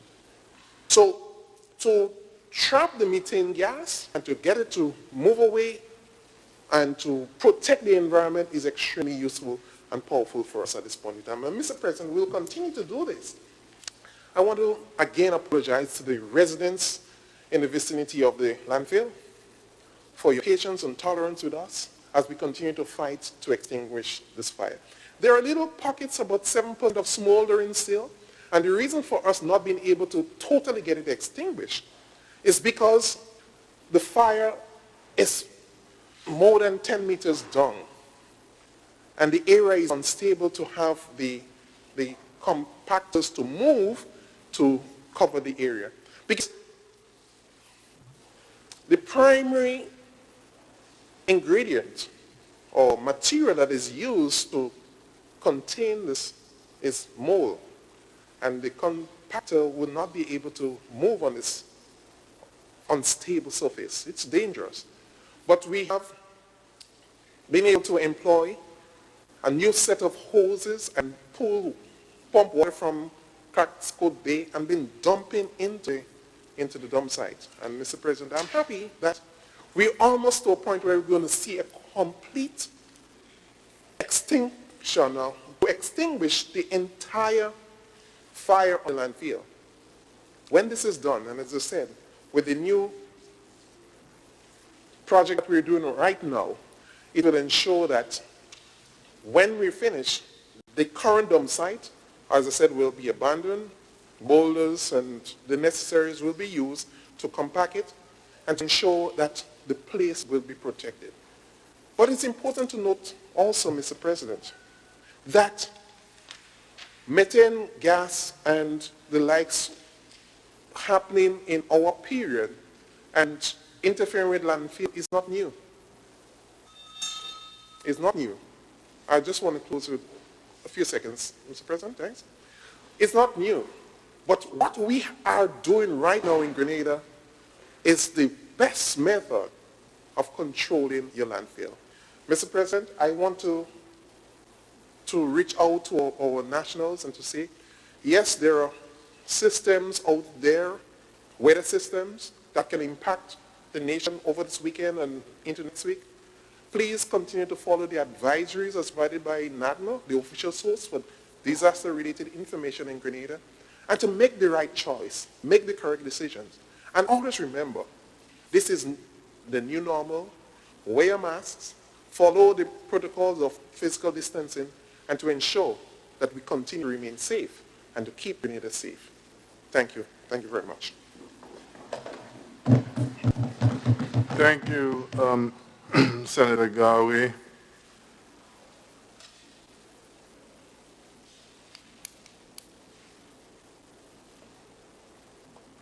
Senator Katisha Williams, you have the floor. Oh, sorry, there were questions? Sorry. Yeah. Any question? Oh. Thank you very much, Mr. President. Senator W.I, thank you very much for this report. And I will just start by asking, I know intention can be interpreted in any way, but because you spoke about intention in relation to the bill, I have one question. You introduced it. Just to ask, is it right, because there was a declaration by the Prime Minister outside of the bill, and therefore I'm asking the question, is it right to have Grenadians live on a permanent state of emergency until a vaccine has been found? That's one question. I now go to the reopening of borders, under which you had discussed. And given the importance, as you have indicated, of the challenges that we may face, and I want to place on record again our commendation of the government's handling, the government and people of Grenada handling of the challenges brought on by COVID, especially in its early period. We have placed that on record, and I want to place it on record again. We are all in this together. I want to make that point. It's important to know this. Yes, there are shortcomings. The question is, how many test kits do we currently have, both rapid and PCR, and designed for if there are challenges there? How many persons are trained to do contact tracing? How many persons are trained to do testing? That's the use of the kits. How many quarantine stations Do we have who are in charge of them for in terms of adherence and enforcement? That is relative to the reopening. And has the protocols been strictly enforced on everyone entering the state? That is specifically under the reopening. And if I'm permitted, could I now ask some questions on directly on the NADMA? In relation to NADMA, we want to place on record our commendation, certainly to SP Sylvan, Superintendent McIntyre and his team for a job done once part of the COVID challenges were placed on that NADMA, which we thought should have been done earlier, given the training. Do you want to place on record? Now that we are heading into the hurricane season, the question for Senator Gawi.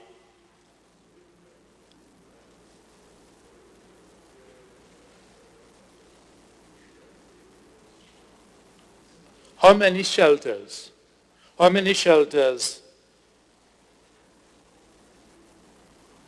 exist just in case we have a hurricane or an earthquake or volcano? I mean, I know we are in a hurricane, but I'm asking this generally.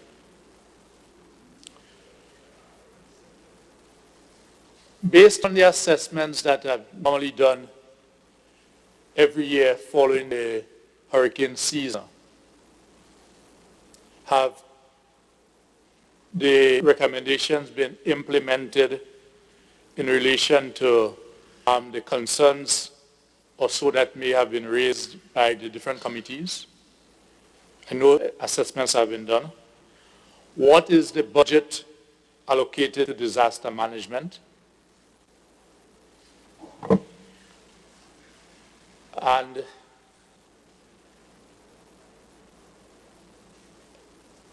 last Saturday, the 25th, while we were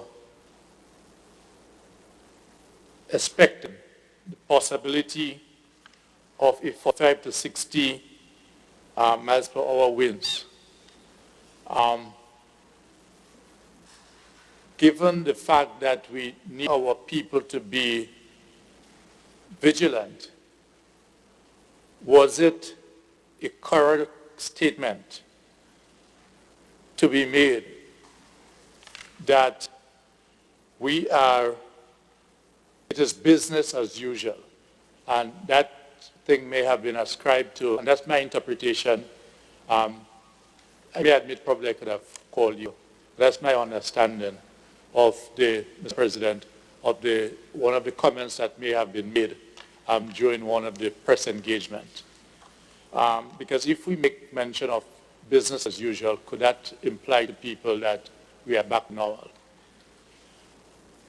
Are shelters in place in every district? Are all committees and some subcommittees fully staffed? What resources do district coordinators receive to work within their districts? And lastly, on this, given the importance of where we are, especially having to coexist with the challenges of COVID, who is the Deputy Disaster Manager? And these are the questions that I have for the Minister with that responsibility.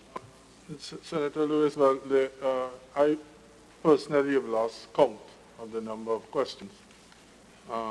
Senator Gawi, but I'm certain you would appreciate that from his ministerial statement, the number of questions which have been posed, he may not necessarily have a lot of the data. So some of those questions may have to be put in writing and be sent to the clerk to allow and afford a fair opportunity for an appropriate response to be given. So I'm making just a broad statement because it's there are quite a number of questions. In fact, I've personally lost count on the number. So, Senator Garvey, I will give you an opportunity to respond with me, but if you are not in a position to satisfactorily respond, you will indicate, and Senator Lewis can then put those questions in the... Senator Williams, sorry, I missed, yes. One second, Senator Williams has a point of order, yes? Yes, thank you, Mr. President. My mic was on for some time now, but I think because of the current layout of Parliament, you had some difficulty noticing me. But, Mr. President, I wish to rise on a point of order, but I see that you have already outlined some of the issues that I wish to highlight. But if I may proceed? Yes, you shall, yeah. In relation to Senator Lewis's questions, I wish to draw the House's attention to Standing Order 17, specifically 17.1, which speaks to notice of questions, and subsection 1 says that a question shall not be asked without notice unless it is of an urgent character or relates to the business of the day, and the senator has obtained the leave of the Senate to ask it. Further, subsection 3, a senator who desires an oral answer to a question shall mark his notice with an asterisk, and such a question shall be put down on the next sitting of the Senate after the expiration of 6 clear days from the giving of the notice. Also, lastly, Mr. President, I wish to direct the House's attention to Standing Order 19.5, which speaks to the manner of asking and answering questions. No more than 3 questions requiring an oral answer shall appear on the order paper in the name of the same senator for the same day, and any question in excess of this number shall not be called by the President, but shall be answered as provided in subsection 6 of the standing order. And we can read what subsection 6 says, Mr. President. So all this is to say that I believe that the members' method of asking questions and the content of his questions, as well as the procedure for preferring these questions, are inappropriate and out of order. Thank you, Mr. President. Okay. Thank you, Senator Williams. But as I said, I'm quite aware, but thank you for assisting the chair, but I'm quite aware of that. Now, as I said before, on the ministerial statements, if there's a point of clarification that one wishes on a matter, but certainly if you formulate half a dozen questions, some which require a response of fact. And remember, I indicated in my prologue to the privilege that I referred to, is I said the purpose is not an ambush. The purpose is to, Minister may have made a statement, and as some of the other senators have asked some clarification, which is quite easy. But if you file, I don't know how many questions, no, the others I lost track. Many of them require a factual reservoir to answer them, because truthfulness is a standing expectation in the House. And a minister will want to be not only truthful, but also factual, because, and he may require time. So this is why I said to him that it's up to him to decide which of those questions you're in a position to answer comfortably.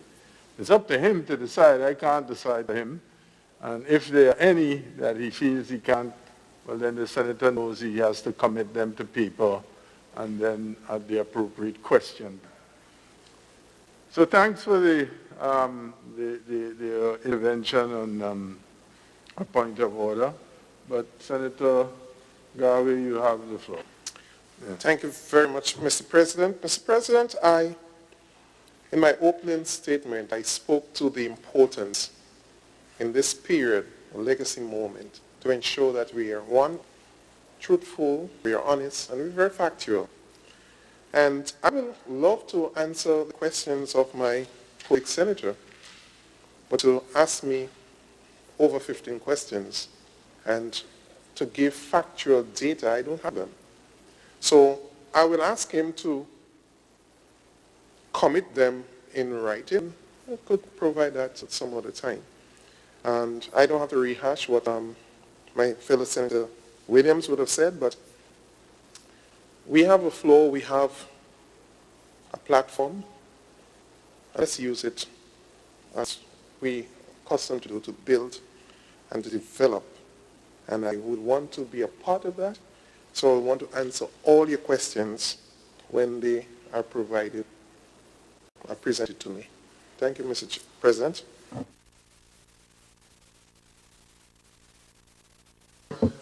Yes, I could go into that, and I appreciate that, sure.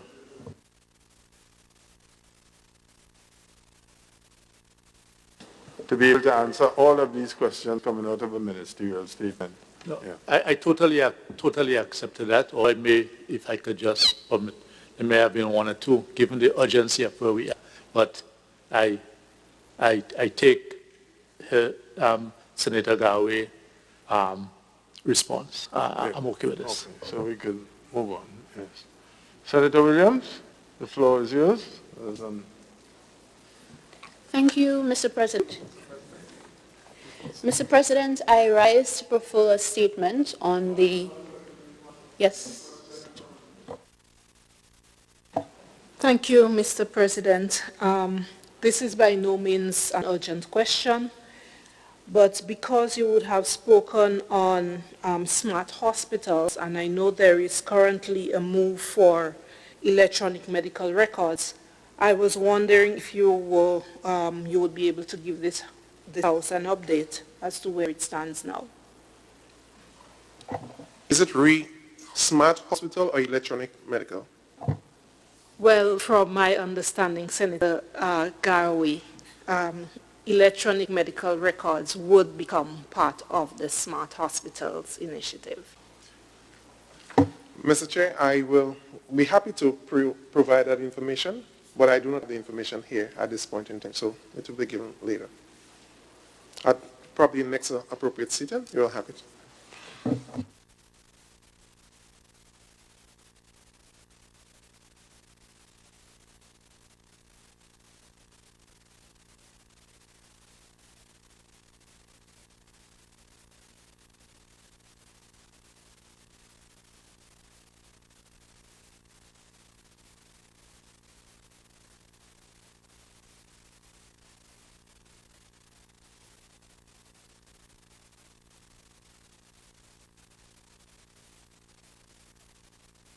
If you may so wish. Thank you, You have Mr. 20 President. minutes, and maybe a little bit more, depending on how your That's 20 minutes, presentation goes. Mr. President? Hello? That's 20 minutes? Yes, and you may get a little bit more depending on how, I mean, you know. Okay, I doubt I may require that much time, but I'll try Okay, my well, best. it's up to you. Yes. Thank you, Mr. President. I rise to a first statement on the developments within the ministries of Legal Affairs, Social Development, Housing and Community Development, and Foreign Affairs. And Mr. President, just for the benefit of the record, of Parliament records, I'm only the Parliamentary Secretary in the Ministry of Foreign Affairs. However, I have been instructed to represent the goings-on in the Ministry of Legal Affairs and the Ministry of Social Development. But Mr. President, firstly, through you, I would like to extend a warm and hearty welcome to Senator the Honorable Noel and Senator the Honorable Sincere to this distinguished chamber. I can assure you, honorable members, that on this side of the House, we are a warm and friendly and accommodating bunch. And judging from your maiden statements, I anticipate and look forward to a spirited and stimulating engagement with you as we go about the people's business of lawmaking. So welcome again. Mr. President, before I dive into the substantive part of my presentation, I must comment on the surreal nature of the times that we find ourselves living in. Over the past few months, Mr. President, we have been caught in what I can only describe as a dystopian dream, which we could have never imagined would have materialized in our lifetimes. And what is unique about this experience is that it's not localized. This isn't something that is just happening to Grenada or the Caribbean. It's a global experience. It's a global occurrence. And that only operates to deepen our despair, our collective despair, and heighten our apocalyptic phase, if I may say so, Mr. President. COVID-19 has really shaken our perception of reality, and for some, it may have shaken their faith. But, Mr. President, I believe that we can find hope and solace in the regenerative nature of human civilization. Civilizations have risen and fallen, plagues have come and gone, wars have been fought and won, but in the end, human life and the human spirit persists, Mr. President. I am confident that Grenada and the world at large will survive this biological onslaught and emerge stronger and better prepared to face any similar future threats. We have thus far managed to do what many in the developed world have failed to do: prevent the unchecked spread of this virus and prevent the loss of life. This is not an easy feat to achieve, Mr. President. And as such, we must recognize the exceptional job that this government has done to curb the spread of this disease and safeguard the health and well-being of our people. Mr. President, thanks to the remarkable job that this government has done, and in particular, I would like to single out the Ministry of Health and the COVID Committee, we can have hope in the continuation of our species and the preservation of our way of life here in our little corner of the world. Mr. President, I mentioned the Ministry of Health and the COVID Committee. Yes, I have been at the helm of our efforts to fight COVID-19, but this has largely been a collaborative effort among all of the ministries, and one such ministry is the Ministry of Legal Affairs. So I will now segue into the Ministry of Legal Affairs, and the summary of the activities will be very brief, Mr. President. The ministry has played a prominent role in the fight against COVID-19 by working closely with the Ministry of Health and the COVID Committee.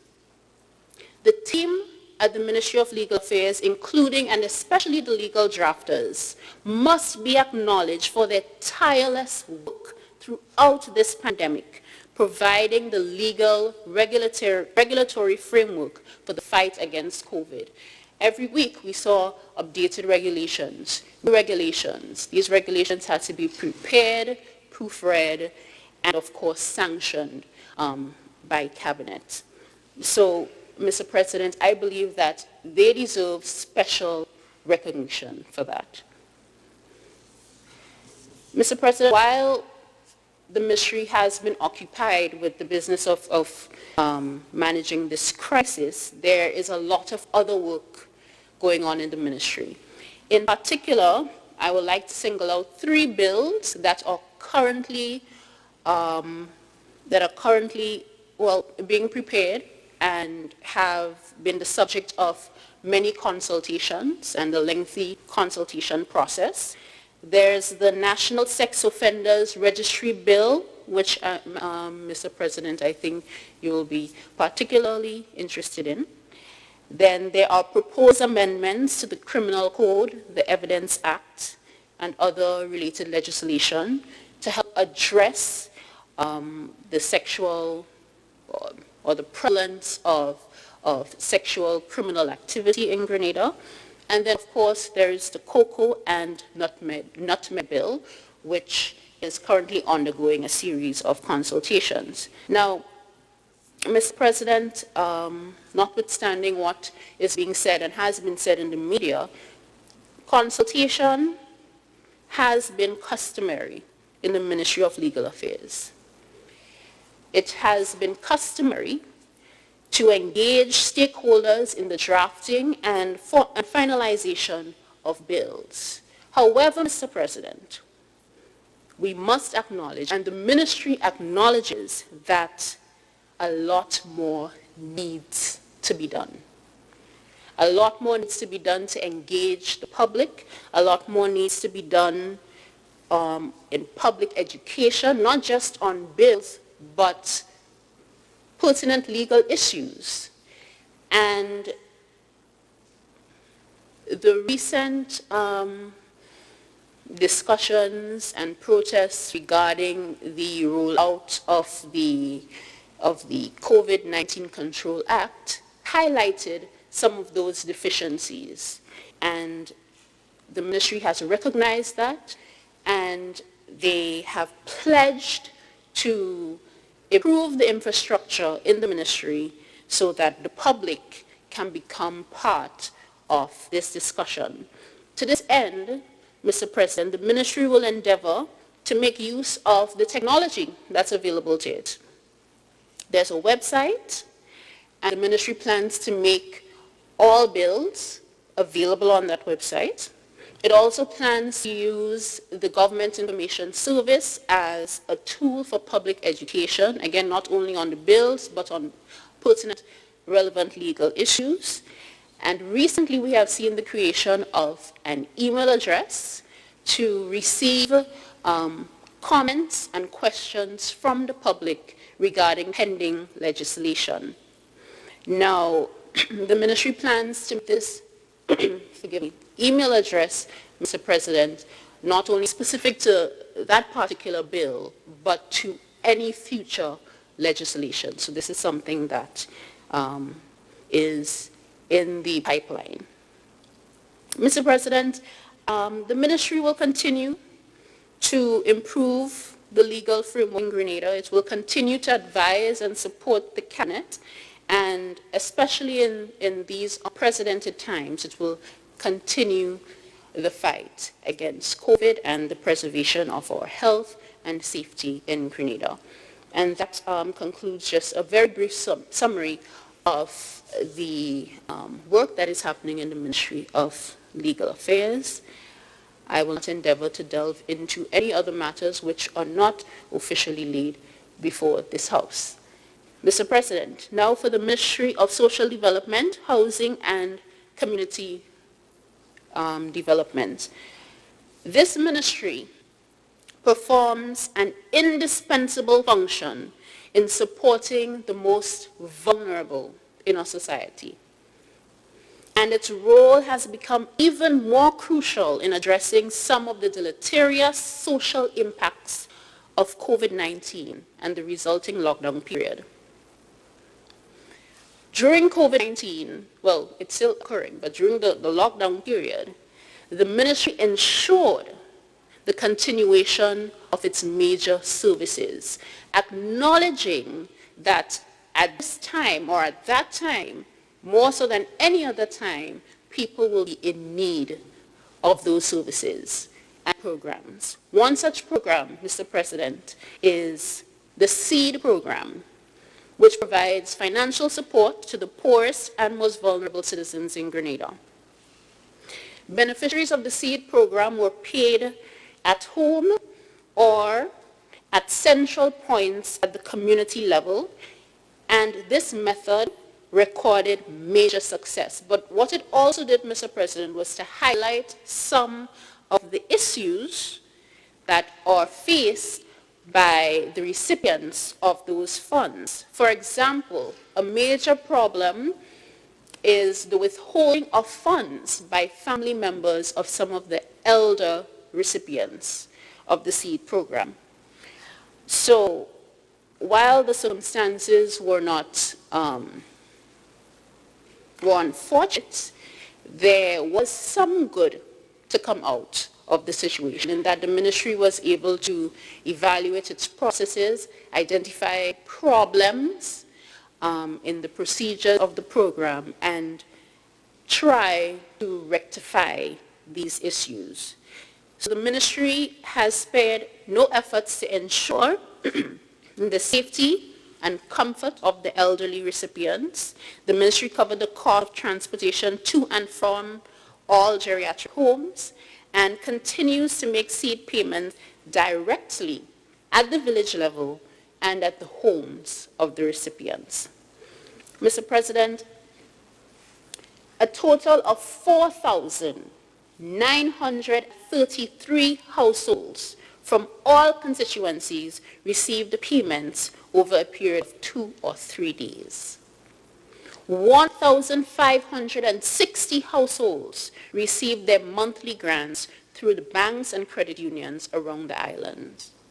The House must be reminded, Mr. President, that the SEED program supports 6,493 families, not persons, families throughout the island. And that may not seem like a lot, but in a population of just over 112,000 people, this is remarkable, Mr. President. This level of assistance to people of this country is unprecedented. We are talking about $300 to citizens from the government's purses without any strings, Mr. President. This is clearly a government that cares about its people.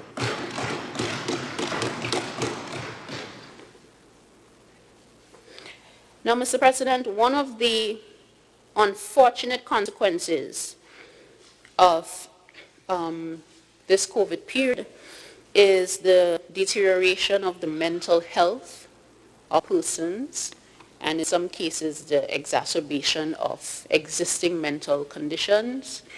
And we have seen that manifested in a number of suicide cases, unfortunately.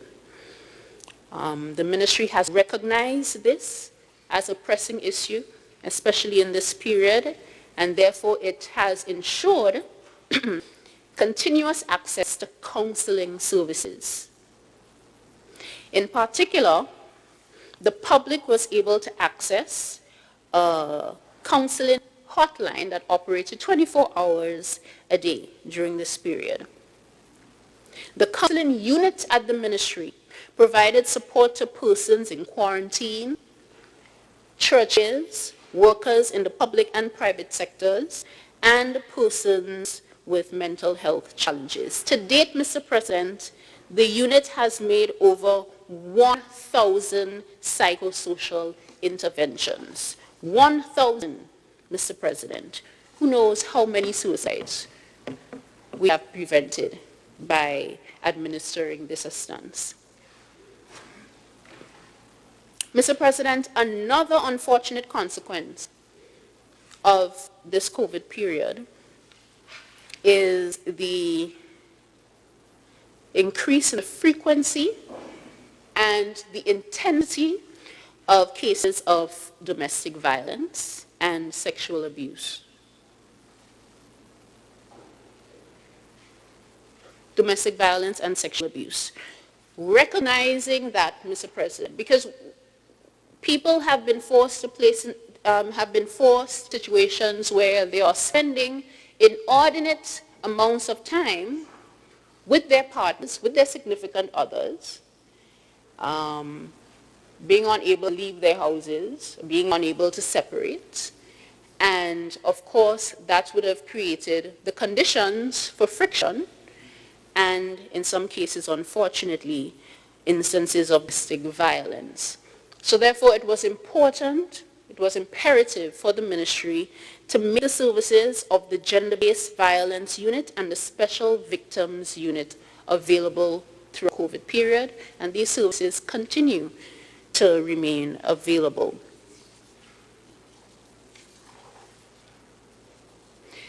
Now, while I have dealt specifically with the, the challenges that the ministry has faced,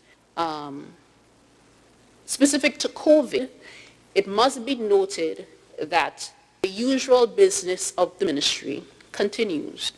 And one of the pillars of the ministry is its housing program. The ministry has continued to increase the housing stock in Grenada. It has continued a number of the housing projects throughout the country, a number of them scheduled for early completion, and a program which I think should be lauded and should be recognized, Mr. President, is a National Bathroom Assistance Program. And this program aims to eradicate the use of pit toilets throughout Grenada, Mr. President. It focuses primarily on vulnerable households who cannot afford indoor facilities, including the lone elderly, the disabled, and low-income families. And in life, we take the simple things for granted. We take using indoor facilities for granted, but for many people in this country, that is not their reality. But this is something that's important in preserving people's dignity and making them feel like valuable participants in this human experiment. I think I got a bit poetic there, Mr. President. So the Ministry of Social Development would like to recognize and thank its staff who worked throughout the lockdown, whether it's at home, whether it's in the communities themselves. These people never got a break, never got time off. They were on the ground every day lending valuable assistance to the people of Grenada, Mr. President. The ministry will also like to recognize the general contributions from the private sector, NGOs, and persons in the diaspora. We'd like to truly thank them for their volunteerism and for their spirit of giving, Mr. President. And with that, I will just conclude the Ministry of Social Development component of my presentation, and I move to the Ministry of Foreign Affairs. Lastly, Mr. President, since the start of the pandemic, the Ministry of Foreign Affairs, through friendly governments and its offices abroad, has been making efforts to provide support to the diaspora, as well as mobilize resources aimed at assisting the central government in its fight against the virus. If you will allow me, Mr. President, to just list briefly some of the support that we have been receiving from our friendly governments. Firstly, the People's Republic of China. The following were donated by the central government, the Chinese embassy in Grenada, provincial governments, and the private sector. And items are as follows: 40,500 face masks, 500 personal protective equipment, PPPs, 100 infrared thermometers, 500 medical protective goggles, 500 disposable surgical gloves, 500 medical isolation shoes, 1,536 PCR test kits, 1 PCR machine, and 6,800 rapid test kits, all from the government and people of the People's Republic of China. Mr. President, we also would like to acknowledge the assistance received from our friends in the Bolivarian Republic of Venezuela. They donated to us 3,000 rapid test kits. From the government of Sri Lanka, we received 15 PPE suits and Now I would like to specifically highlight the work done by some of our offices. The Embassy of Grenada to the People's Republic of China, since the outbreak of the virus, has been relentless in their efforts to ensure the protection of Grenadians currently residing in China. Despite their lack of funding, Mr. President, the embassy has managed to do the following. The embassy distributed 250 N95 masks, as well as hundreds of latex gloves to students in China on 2 separate occasions. They also provided direct funding to these students. In fact, the embassy sent students 500 RMB on a bi-weekly basis.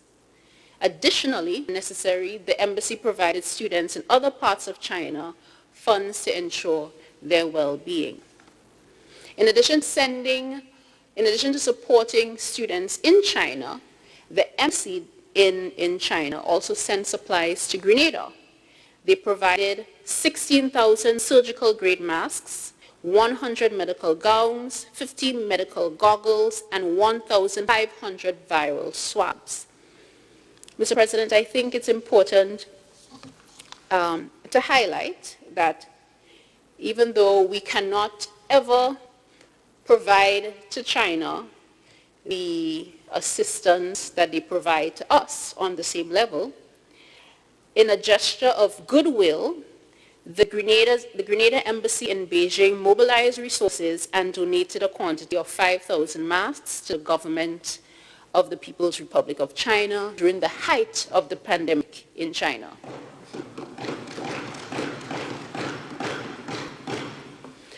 Mr. President, I think it's important that we highlight this because,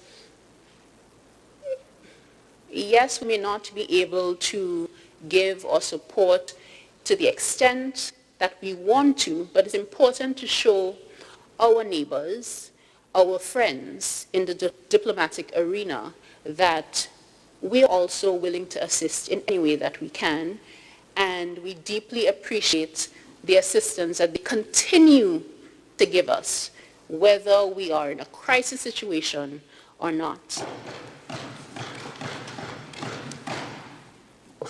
Mr. President, continuing with the assistance provided by our foreign offices, the High Commission of Grenada in the United Kingdom donated $18,500 to the COVID Relief Fund. The High Commissioner was also instrumental in facilitating the repatriation of Grenadian nationals, including students stranded in the UK, back to Grenada. Further, consulate in Dubai donated $10,000 to COVID relief fund. The mission to the United States, Mr. President, facilitated and negotiated the following donation of supplies: 5,500 surgical and N95 masks, 2,000 surgical disposable gloves, 90 oxygen masks, 10 oxygen masks for children, and 100 units of medical accessories for oxygen masks. The Consulate General of Grenada in Toronto donated 30 gallons of sanitizing fluid, which was handed over by the Minister of Foreign Affairs to the Minister of Transport for the sanitization program for the transport sector. The Consulate General of Grenada in Miami donated 5,000 masks. And the Embassy of Grenada to the United States, this embassy played an instrumental role in negotiating a repatriation flight from New York. It would be remiss of me, Mr. President, not to mention the government and people of Cuba for their internationalism, for their sacrifice and the goodwill that they have shown not only to us in the Caribbean, but nations throughout the world. We were fortunate to benefit from their provision of personnel, nursing personnel to Grenada to help combat COVID-19. And really, the people of Cuba have been on a crusade providing this help to nations throughout the world. I think that they are being considered for a Nobel Prize in medicine. Is it in medicine? Correct? In medicine, yes, Mr. President. And certain elements are trying to characterize that as something nefarious for some reason. There have been indications that this country is somehow involved in the nefarious act of human trafficking by providing medical personnel to help people, which is completely absurd, Mr. President. So I hope that Cuba will seriously be considered for that Nobel Prize, and I know that the government of Grenada will not hesitate to throw our support behind their bid. I don't know if it's a bid, but in support of their receipt of that prize. Mr. President, having regard to current economic challenges occasioned by COVID-19 and the decline in government revenues, the Ministry of Foreign Affairs is committed to mobilizing resources to assist government's economic program. Particularly, our missions to the European Union in Brussels and the United Nations in New York are working with officials at the Ministry of Finance to ensure that Grenada gains access to the COVID-related financing packages currently available through various agencies. So, Mr. President, this sums up in a nutshell some of the work specifically related to our response to COVID-19 at the Ministry of Foreign Affairs. Those are only 3 ministries that I have reported on. My colleagues have provided reports on the other ministries, and of course the leader of government business is next. But what is common in all of our presentations, the common thread is the connectivity of the ministries and the collaborative effort of those ministries working together to ensure that we come out of this crisis alive and well and safe, Mr. President. That is the ethos of this government. That has always been the intention of this government, regardless of what other people like to promulgate in the media. It is evident in all of the programs that we have undertaken. It is evident in our response to COVID. It is evident in the results, Mr. President. No death, no COVID-related death in Grenada, Mr. President.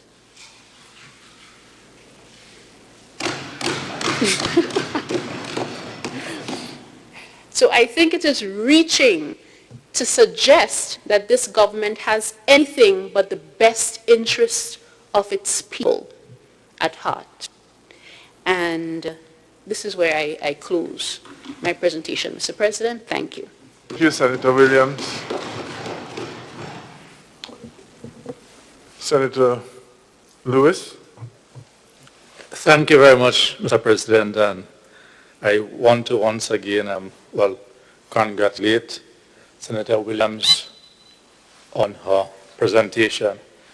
And through you, Mr. President, just permit me just to raise that it was not my intention, and it will not be my intention to question anyone's presentation, but out of a duty of clarity, I'm asking this question and to also ensure that whatever responsibility, opposition or rank is given to anyone is properly noted in this House. So, through you, Mr. President, my dear comrade, my question is designed to ensure that you have been properly afforded that responsibility which you carry. In the minutes, I am recognizing, through you, Mr. President, that Senator Williams has been recorded as a member. And would that, because Senator Williams is presented as, for my clarification, I'm seeking this, please, because should it be recorded differently? I don't know. I really do not know. So could a member present a ministerial statement or as a parliamentary secretary? And if this is the case, should the senator be recorded as parliamentary secretary? I sat there. I didn't want to do it while the senator was speaking. So I allowed the senator to finish and then ask the question so that she could be properly recorded. If I could respond to that, Mr. President. As a parliamentary secretary, they are permitted to be able to present ministerial statements. So what she has presented is proper and correct within the statutes of the Senate.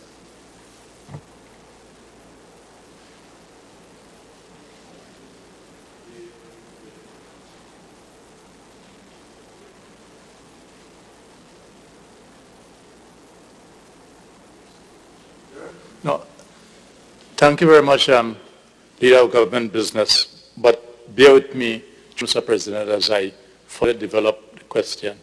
In other words,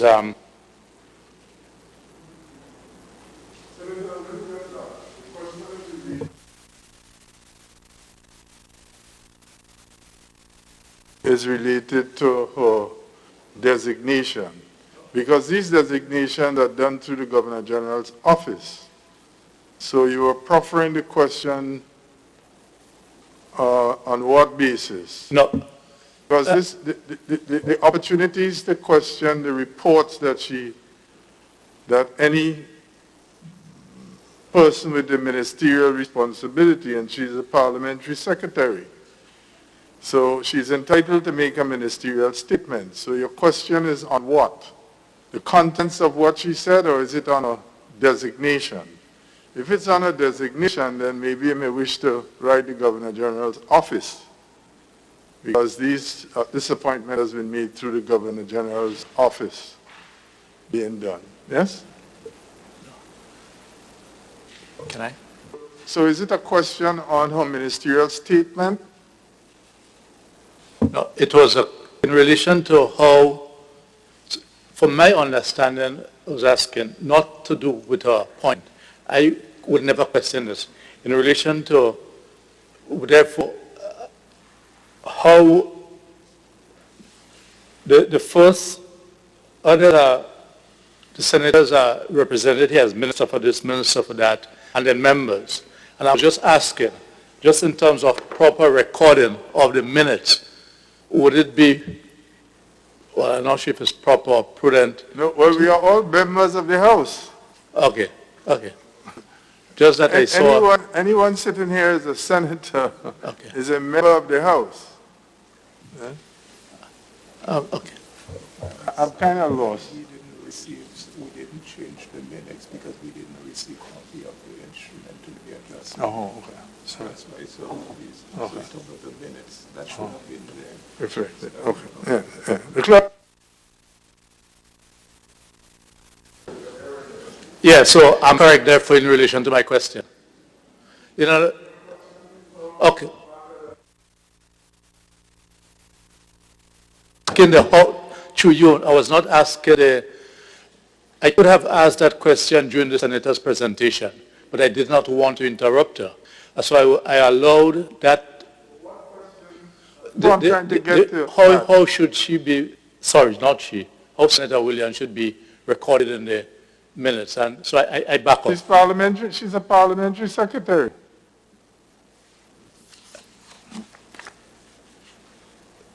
Thank you very much, Mr. President. But it was just not recorded there. Yeah, the clerk pointed out. But that's what thank you very much. That's what I was raising in that context. Yeah. Any other questions on this? If not, honorable members,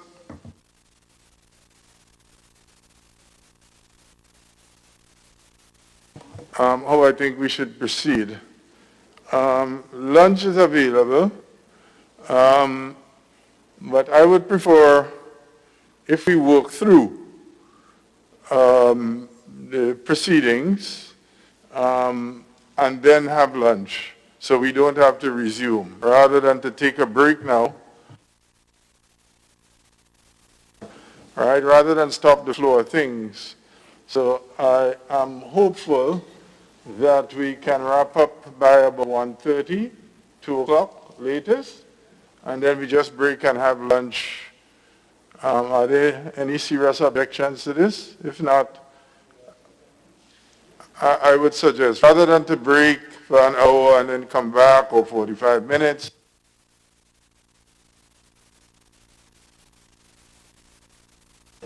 Agreed.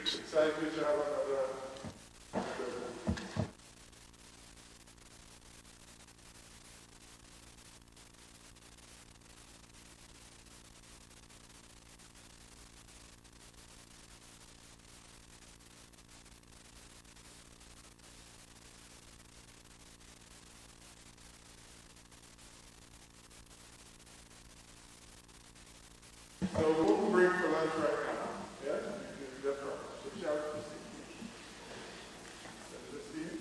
Okay, thank you, Mr. President. Wish to beg indulgence, I may go beyond the 20 minutes that has been designated to us, in addition to ministerial statements on climate resilience, fisheries, education and trade, which I will cover. I do want to pick up on the presentation by Senator Garraway on the COVID control bill. So a few extra minutes would be appreciated. But before I start, and before I welcome the new members on the other side, I once again want to give recognition to the outgoing senators and the significant contribution that they made to this House during their time.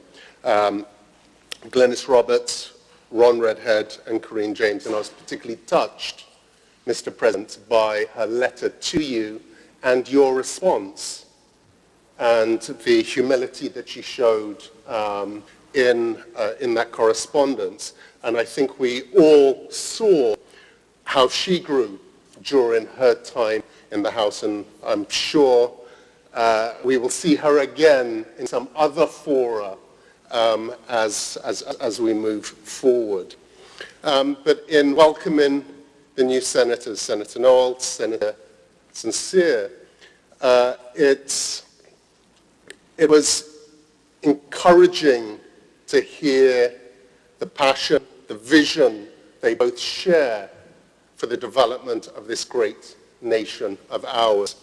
Some of the observations that they made, some of the frustrations, some things that are broken and need to be fixed, we see too.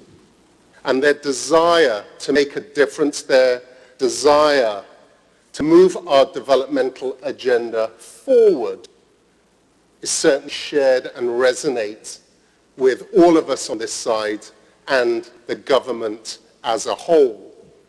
And in identifying those many shortcomings, it's also important to remember and appreciate how this great nation of ours has developed positively over the last 20 years or so. We have seen significant development during this time.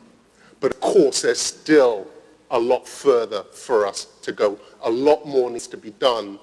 And their contributions and their willingness to serve, and Senator Sincere stated her passion for service, Senator Noel, his progressive thinking, are all part of what is needed to move our nation forward. So certainly welcome you and welcome your contributions to the process.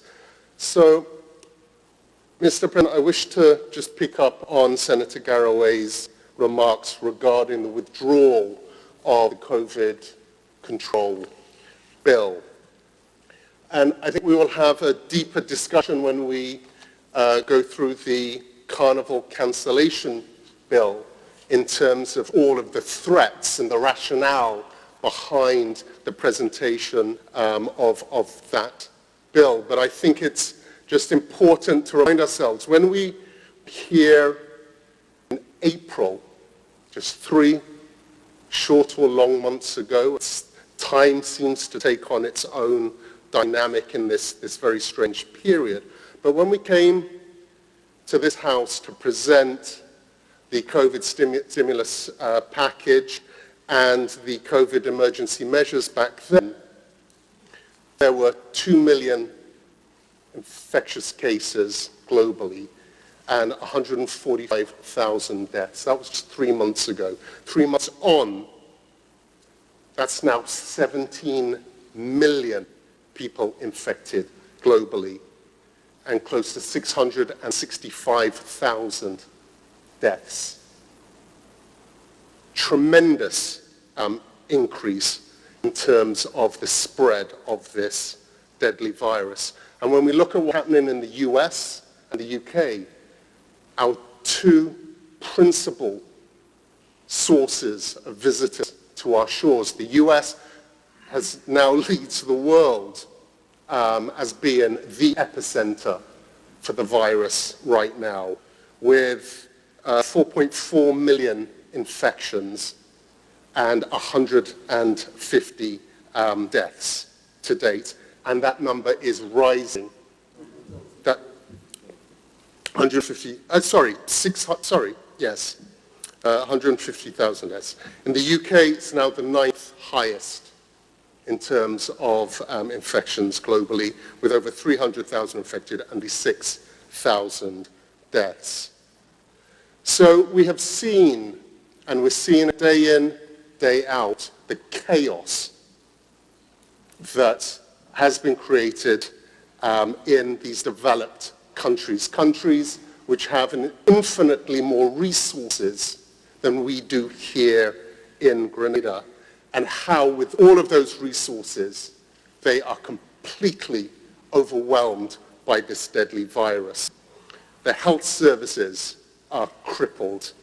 They have equipment shortages, health workers overstretched, exhausted, and the bodies piling up, Mr. President. So it is through discipline, the measures put in place by this government, and the national sacrifices that have been made for all have enabled us to manage this threat, these risks, as well as we have to date. And to date, we've only had 24 confirmed cases. All of those cases imported to our shores. 0 deaths so far, and no community spread. Mr. President, when we initially shut down and we implemented the state of emergency and those emergency measures, the threat outside, so 3 months ago, the threat outside is far less than it is today. When we start looking at the figures, the increasing rate of infection outside. And through the successful measures that we have implemented over this time, that we're now in a position where locally we're able to ease some of those measures that were enforced. Mr. President, in these unprecedented times, times where there is no playbook in terms of how we manage the crisis, this global crisis that we are in, Grenada has been applauded internationally for its management of this pandemic. Mr. President, this is not the end game. We haven't reached a landing point. Some of us think that because we have no cases as things stand now, no active cases, that we can afford to let our guard down. As we open up our borders, as many other countries are doing, and we grapple with this challenge of how do we keep our people safe, but at the same time have some semblance of economic activity to address the economic pandemic that the world is now facing. Also, as we open up our borders, the threats, the risks that are around us, Mr. President, those risks, those threats are our threats and threaten the safety and security of our people. So, Mr. President, if we do not remain alert, if we do not take all of the necessary measures to continue to protect our people, all of the sacrifices that we have made in the past 3 months, 4 months, will all have been in vain. The chaos, absolute chaos, that we're seeing on our television screens of developed countries with significant resources, those bodies piling up, that death count, that will be the scenario that will play out right here on our shores. And Mr. President, we know the virus does not respect age. It does not respect gender, does not respect our religion, our wealth, our political affiliations. Mr. President, we're all at risk. But, Mr. President, we are putting in place all of the necessary measures to manage these risks. Senator Garraway, Senator Cox went through that in terms of creating this bubble. So whether it's pre-arrival testing, screening on entry, quarantining, tracing and monitoring, all of the necessary measures to protect our borders and protect our people continue. Our challenge is how do we respond quickly and effectively to any infectious outbreaks in the event that these protocols, as stringent as they are, in the event that any of those protocols fail. These protocols are not foolproof. So when we look at the islands that have opened up early here within the region, the Bahamas, Antigua, have had to shut down very quickly as these outbreaks reoccur. And we look at other parts of the world, we're now talking about a second wave. They flattened the curve. They thought they had this under control, and now they're seeing a recurrence of the virus. And it's within this context, Mr. President, that the COVID control bill was drafted. The need for us to have the measures in place, the legislation in place, which will enable us to respond quickly and effectively in the event of an outbreak. And those outbreaks, Mr. President, the reality of it will happen. So those of us who think that we have reached a landing point are sorely mistaken. The worst is still to come. So, Mr. President, the protection of our people, the control of this deadly virus,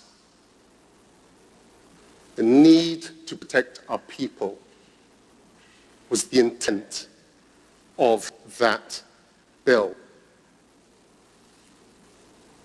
There are no conspiracy theories attached to this. There are no hidden agendas associated with this legislation. We've heard that agenda is a dictatorship, creation of a police state, imposition of martial law. Mr. President, these concepts are so divorced from who we are, what we are, where we are, Mr. President. The words within the bill were limited, specifically limited to containing the coronavirus. Nothing more, Mr. President. There were claims that the draft legislation is unconstitutional. Mr. President, the bill contained exactly the same provisions that existed in the, or currently exist in the regulations. There were statements that it's a permanent state of emergency that was being imposed. That is false. There was nothing permanent about it at all. It was sunset legislation. It had a time limit of 1 year, and it could be repealed at any point within that year. The rationale for that time period was that we know that the virus is here for the immediate future at least. And it needed to be there in place for sufficient time for conditions and the threat to demise, to reduce. We heard statements that the legislation is unnecessary. Why do we need such legislation when we have no active cases in Grenada? We are COVID-free. As I said, Mr. President, the worst is still ahead of us. Just because we are COVID-free today does not mean that there will not be an outbreak tomorrow. We heard about the extra powers, and those extra powers were excessive. But once again, Mr. President, the powers within that draft bill were no more than what exists today in the current regulations. The technical rationale pulling this, for drafting this bill was to pull all of these different provisions, either in the quarantine laws, the emergency power laws, the Public Health Act, to pull them under a single umbrella, a single piece of legislation that could be more effectively administered and bring some level of certainty in terms of the legal approach. It was a more elegant solution from a legal perspective. Mr. President, when you consider that the draft legislation, the provisions that exist within the regulations are identical, virtually identical, and those emergency measures are currently in force for the past 3 months. There has been no abuse of those powers, Mr. President.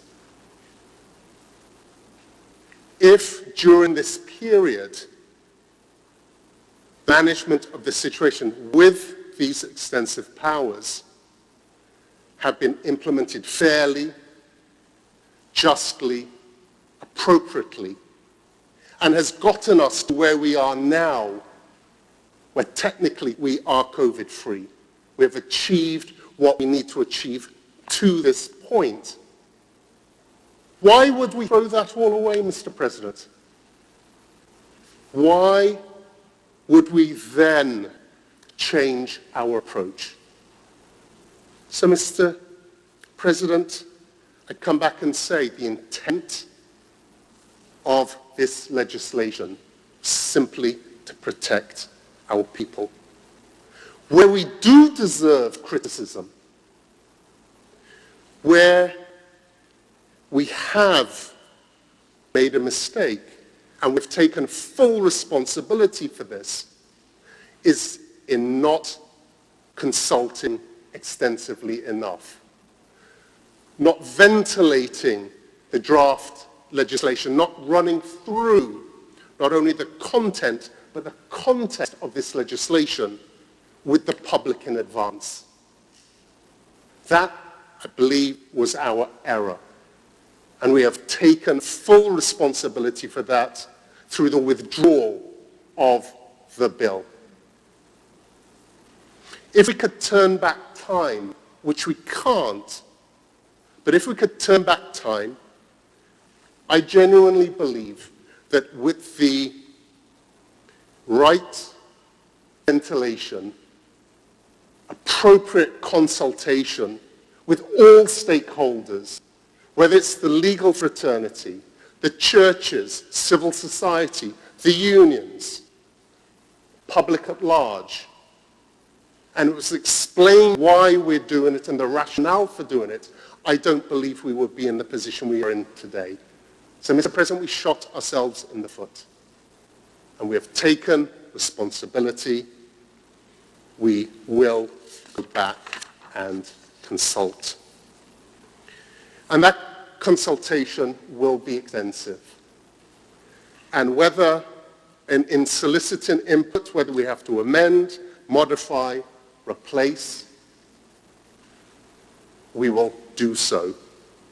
So if that draft bill, if it was too long or it's too short, whether it's too broad, too narrow, too strong, too weak, too high, too low, we will amend after consultation. As long, Mr. President, as long as that final mechanism, legal mechanism, however it looks, achieves the goal that we need to achieve, which is the protection, the health and safety of every man, woman and child in Grenada, Carriacou and Petit Martinique. But it'll be a framework stakeholders are comfortable with and addresses the enormous challenge that we have. So, Mr. President, I don't believe it is too late. Mr. President, politicians are not the threat. Our police are not the threat. Our health workers are not the threat. The deadly threat that we face is COVID-19. That is where we should be channeling our national thought and our national efforts, is in addressing that threat. And it's only with unity, so we stand shoulder to shoulder to be our brother's keeper in this, and we put politics aside. Let us put politics aside. We have a chance at protecting those that we love most. So, Mr. President, the next step will be those extensive consultations. And out of that, we hope we will have the framework that will provide the protections that we require. So, Mr. President, I now will indulge in requesting some more time. So I'll now go through the ministerial statement. So first, the ministry I'm substantively responsible for, climate resilience, environment, and I will speak to fisheries. So the first update, Mr. President, is on the Climate Smart Cities program. This is the project that is a program that is funded by the Green Climate Fund with a technical support from New York University. New York University is in a position, they are completing the final draft of their proposal, which will establish St. George's as the first climate resilient, climate smart city within the region. And that will be submitted to government for its final approval, for onward submission to the GCF, and seeking funding proposals for the projects. And some of the projects that are contained within the Smart Cities program is the protection of the Carriacou from sea level rise, urban development plan for the St. George's area, addressing some chronic issues such as traffic congestion and urban sprawl, and how we protect some of our most vulnerable communities within the area, addressing the vulnerabilities of our southern corridor between town and the airport, again looking at the road system, looking at issues of congestion and traffic flows, addressing the vulnerability of Grenada Beach, how do we protect that using nature-based solutions against sea level rise and erosion, sewage system for the south of the country, looking at how we can protect Maurice Bishop International Airport. The runway is virtually at sea level, vulnerable to erosion and sea level rise. The Grenville Coastal Road, highly vulnerable to sea level rise, solutions to address those vulnerabilities, and general capacity building. Climate change, Mr. President, is here to stay. This is our new normal. So building capacity as a nation to address the challenge that we will face with climate change moving forward. So at the end of this pre-feasibility stage, we will be applying not just to the Green Climate Fund, but other funding organizations for the resources for the implementation of this program. We have sought additional support from the World Bank, who will be doing some of the financial analysis, building the business cases, identifying some of the funding sources that will move the project forward, and then also working with the IMF as we're wrapping the Climate Smart City program into their disaster resilience strategy, which is looking at the macro fiscal elements. How will we absorb the hundreds of millions of dollars that are required to implement such a project? How will that be absorbed within our fiscal management framework? And at the end of this, we actually planned with the IMF, it should be taking place around this time if it wasn't for COVID, but donor conference to bring investors, international donors, international development partners to Grenada, looking at how the forward financing of this program can be achieved. But in this post-COVID environment, or in this COVID environment, we're having to rethink how that is done, whether it's in a virtual means or whether we postpone it until such time as we're able to do something more substantive. Mr. President, in discussions with the international development community, the talk out there is in this COVID stimulus, post-COVID world, the talk internationally is how do they build back better after this pandemic? Looking at all of our vulnerabilities, not just social health, not just our economic vulnerabilities, but also our physical vulnerabilities. And we've never been at a time in recent history where all of those vulnerabilities are so exposed as we move through this COVID period. So the international community consistently speaks of opportunities of harnessing investment flows to sustainable long-term development in areas such as renewable energy, in terms of smart, climate-smart infrastructure and nature-based solutions, and how those investments, in addition to addressing climate change, other vulnerabilities, could also lead to green and blue jobs and economic stimulation. So there are opportunities out there. The challenge for us, especially in this difficult period, is how do we turn those words, those beautiful words, into real action in terms of capacity building and the financing that we need to fulfill our ambitious plans. Fisheries division, Mr. President, just a couple of things. We have requested support from the government of Japan, and we're in the final stages proposal stages for accessing a $2 million US dollar grant fund specifically for Grenada for the management, long-term management of sargassum. So we're looking at the supply of booms, nets, tugs, barges, beach raking equipment that will assist us in the management of sargassum, which is a plague to the entire Caribbean region. And I don't know if you have been noticing, but we're seeing this year for the first time, we're seeing those sargassum migrating along our western coast. We're used to seeing it on the eastern coast. Now the east coast, now we're seeing it on the western coast. So some challenges ahead, but as I said, we're in discussion with regards to longer term assistance there. Moving on to the Ministry of Education.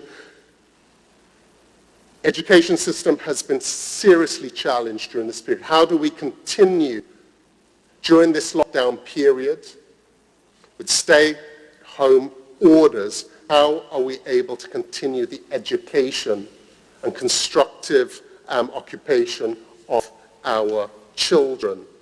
And I want to commend the principals, teachers, parents, students for their cooperation, their patience during this new normal period, and in ensuring that our school kids are able to still receive a quality education. I just want to highlight a couple of areas. The first is the area of CPA. So for our school children transitioning from primary to secondary school, it was viewed that a CPA exam this year would not have been appropriate. It would not have been, from a health standpoint, the safe thing to do. So instead, a formula was derived by which school children were assessed based on their CPA, SBAs, and the MCT results to do a objective assessment.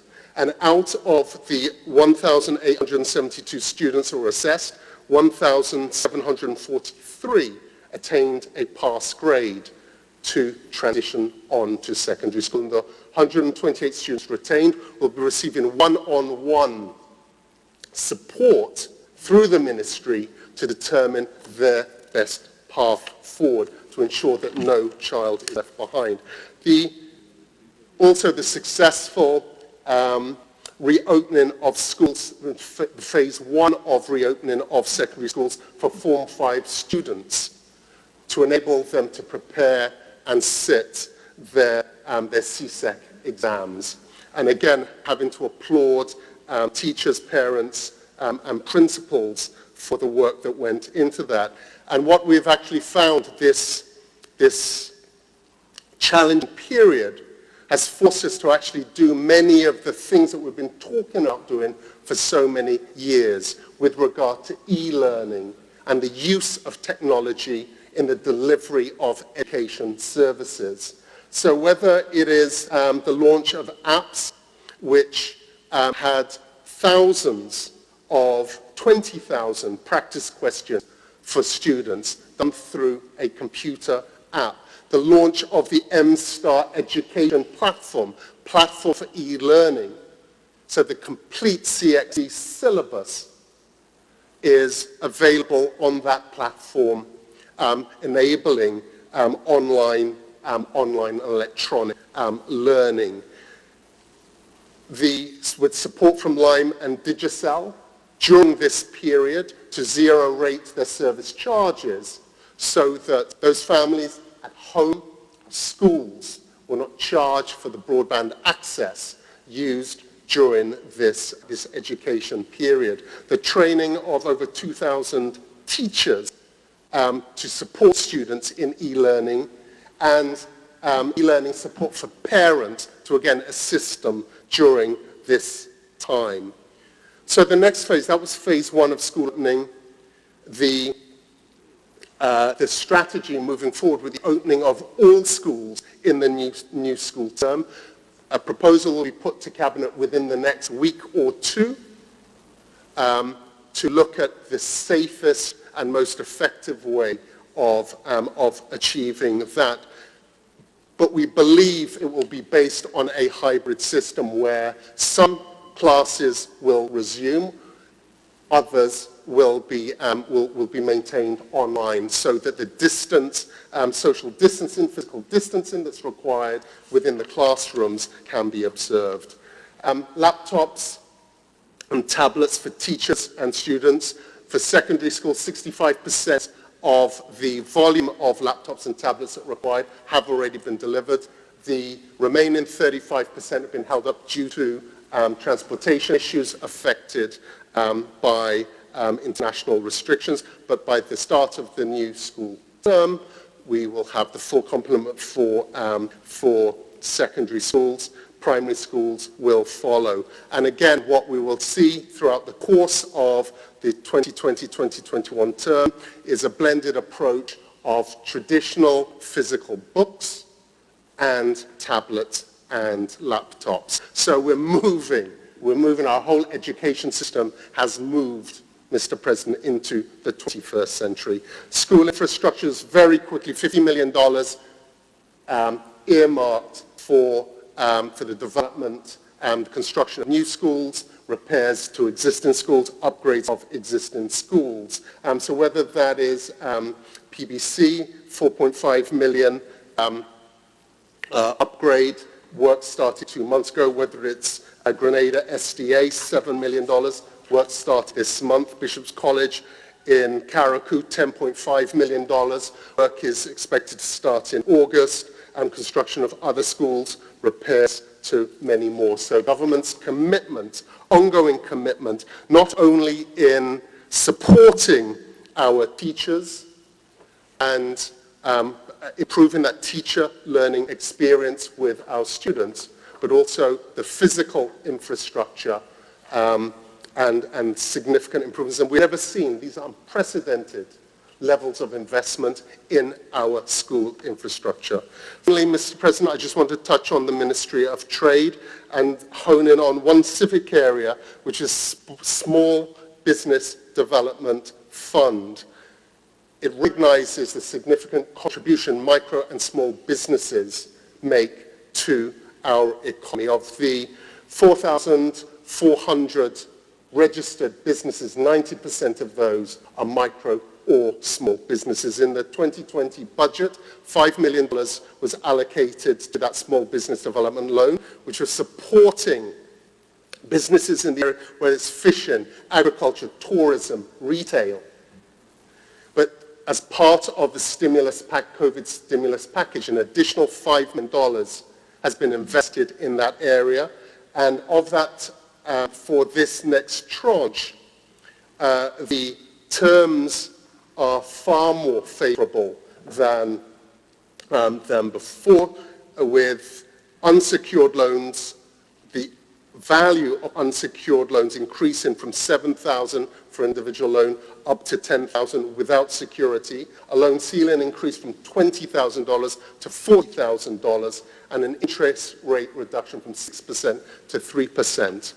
And Mr. President, at this time, where businesses, especially our small businesses, require support they're not receiving from commercial banks, from credit unions because of their risk adversity, the boost to whether it's supporting existing businesses in these difficult times or providing an opportunity for our young entrepreneurs to start doing for themselves. So, Mr. President, I wish to conclude my ministerial statement. Here I just wish to pick up on the comment from Senator Lewis again about government's stimulus package, and I want to underscore the comments, the response from Senator Cox. Instead of applauding the government for the significant financial support to those most vulnerable of our businesses, sectors, and specifically our workers, I was surprised at the approach taken and the lack of recognition of the level of due diligence, the accountability the check and balances that exist within the Ministry of Finance to identify errors, mistakes, whatever they were, and ensure the public funds are appropriately used. I wish to close on that note, Mr. President. Thank you.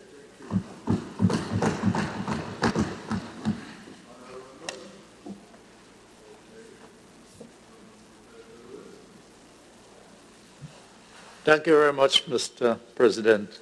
And once again, thanks to the leader of government business. I have basically two questions on the minister's portfolio.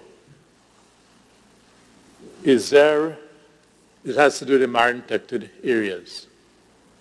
Is there any marine protected area rangers or enforcement taking place in the MPAs in mainland Grenada? And secondly, is there an MPA manager and communications officer?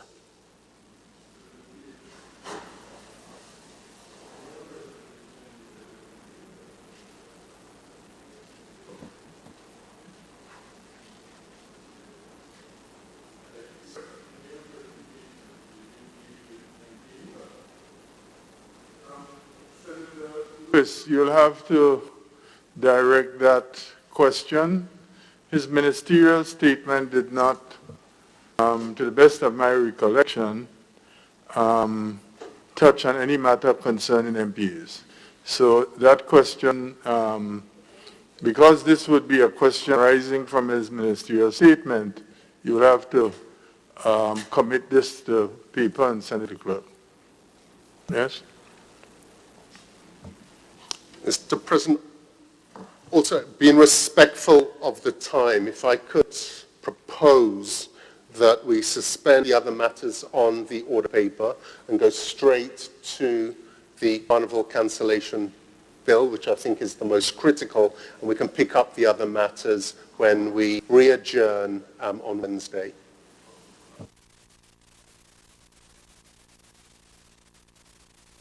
Remembers the question proposed is that given the limitations of time, that the other matters on the order paper be suspended and that we move to the item 15 dealing with the bills. There's the Carnival, COVID-19 cancellation of Carnival August Celebration Bill 2020. So the proposal is to suspend the other matters on the order paper and to just deal with that particular bill. Yes, and then after that we would take the adjournment. So that is the proposal. Those who have that opinion say aye. Of the contrary opinion say nay. I think the ayes have it. The ayes do have it. So the rest of the order paper stand adjourned, suspended to the resumption of the Senate on Wednesday next week. But before you proceed, Senator Steele, I would wish for us to, as a Senate and as an expression of the nation's sentiments, for us to stand in a 2-minute moment of silence in recognition of the life and times of a number of persons, beginning first and foremost with parliamentarians.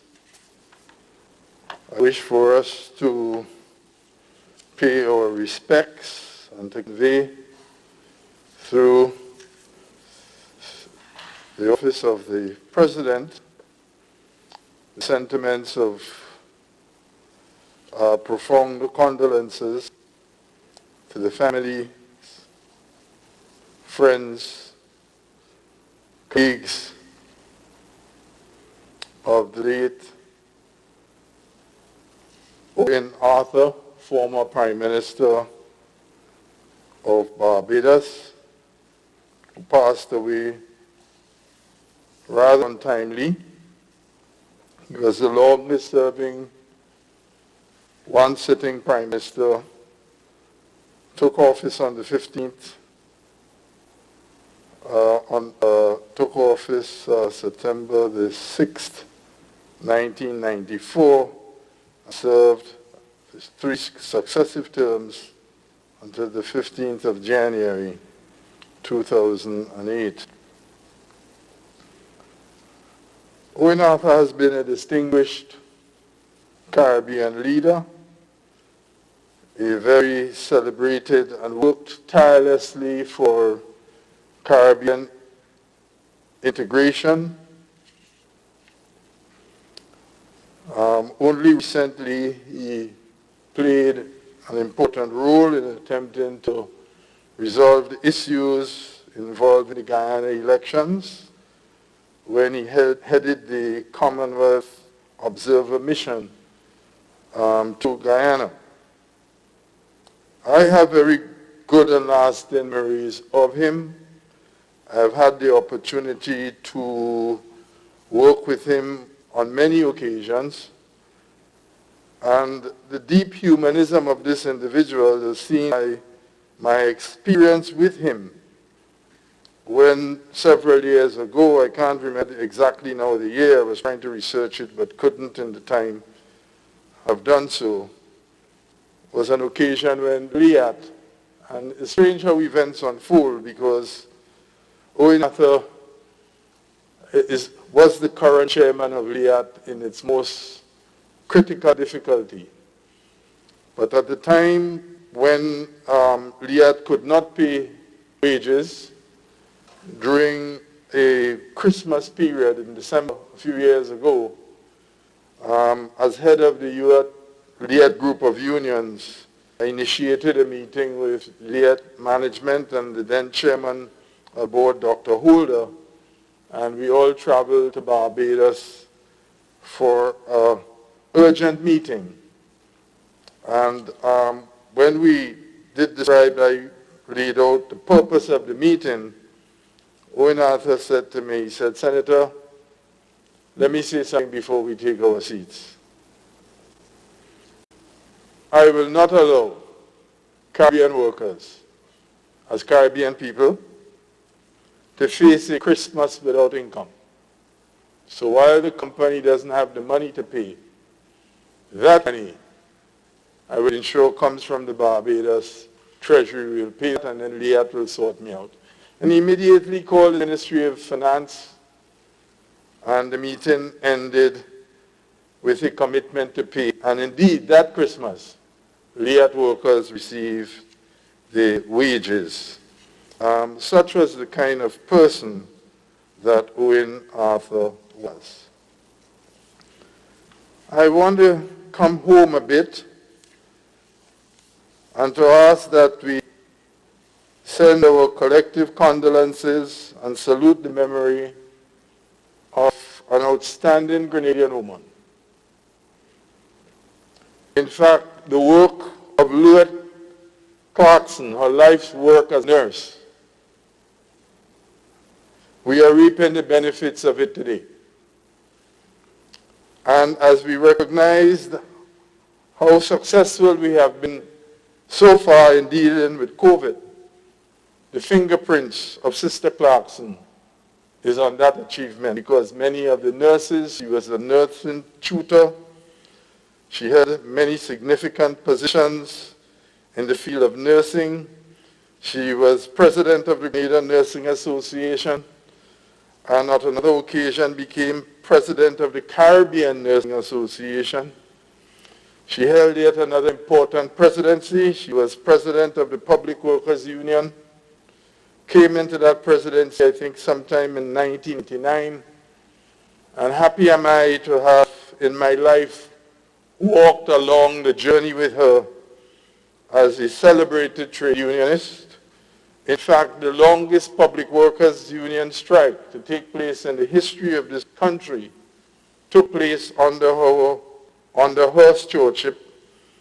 when we collectively led public workers then. We held a strike that lasted 8 days. And what is most noteworthy about that strike, we lost not a single day's pay.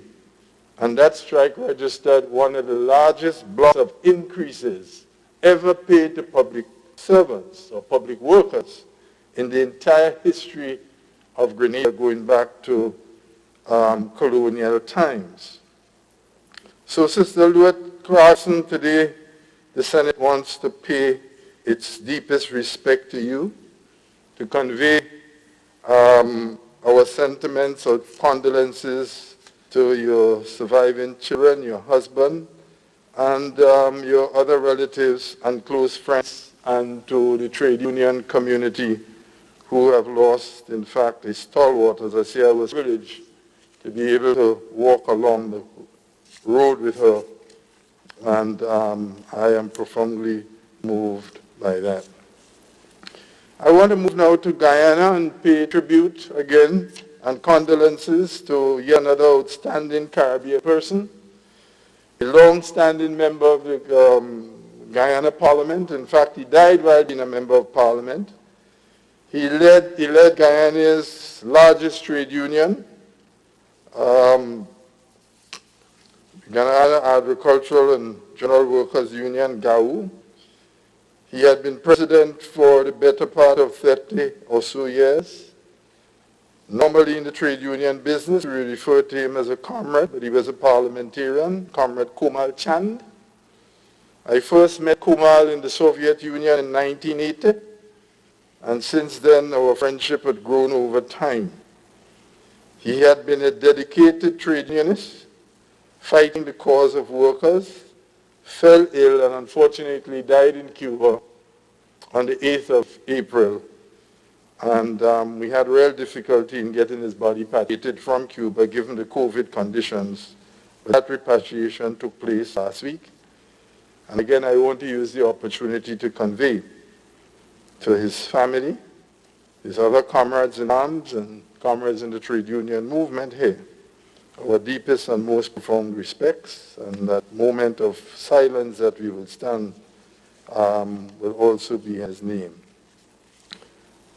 Coming a bit back now locally, I wish honorable members to include in this moment of silence that we will stand a great Grenadian cultural icon, the late David Peck Edwards, who has contributed so much to what has made Grenada unique, what has given Grenada its cultural characteristics in the field of the steel band and steel orchestra in the arts.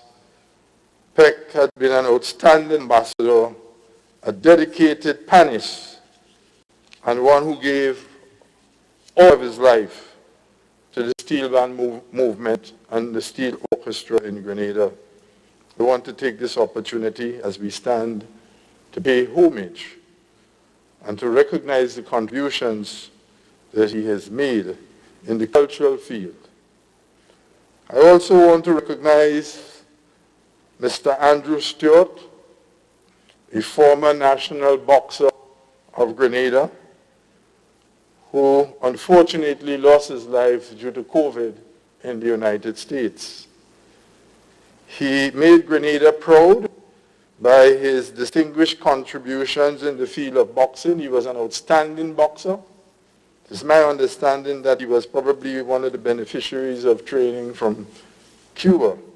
Again, I want to use this opportunity to convey to his family, his surviving relatives, his closest friends, and his community, the most profound condolences as we salute his memory, pay homage to the contributions that he would have made to our nation. Our 2-minute moment of silence begins now.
Thank you, honorable members. Pray be seated. I'm directing the clerk to prepare the necessary card of condolence, which I will issue on behalf of the Senate to each of the families, and I'll do a special message with respect to the members of Parliament. Thank you. Senator Steele.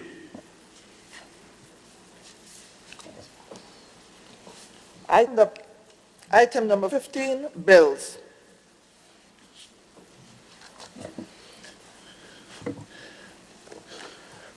Thank you very much, Mr. President.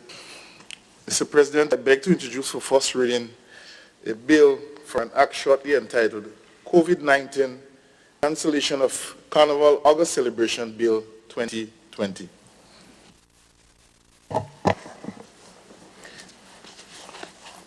An act to cancel the Carnival August celebrations for the year 2020 and the recognition of those days as bank holidays, shortly entitled COVID-19 Cancellation of Carnival August Celebrations Bill 2020.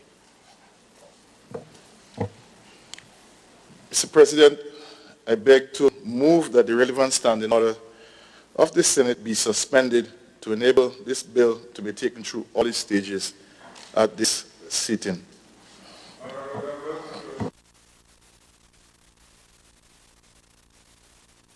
Suspended to take COVID-19 Cancellation of Carnival August Celebrations Act 2020 through all of its stages at this sitting of the House of Senate. All those who have that opinion say aye. To the contrary view say nay.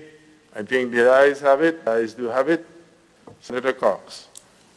Mr. President, I beg to move the second reading of the bill.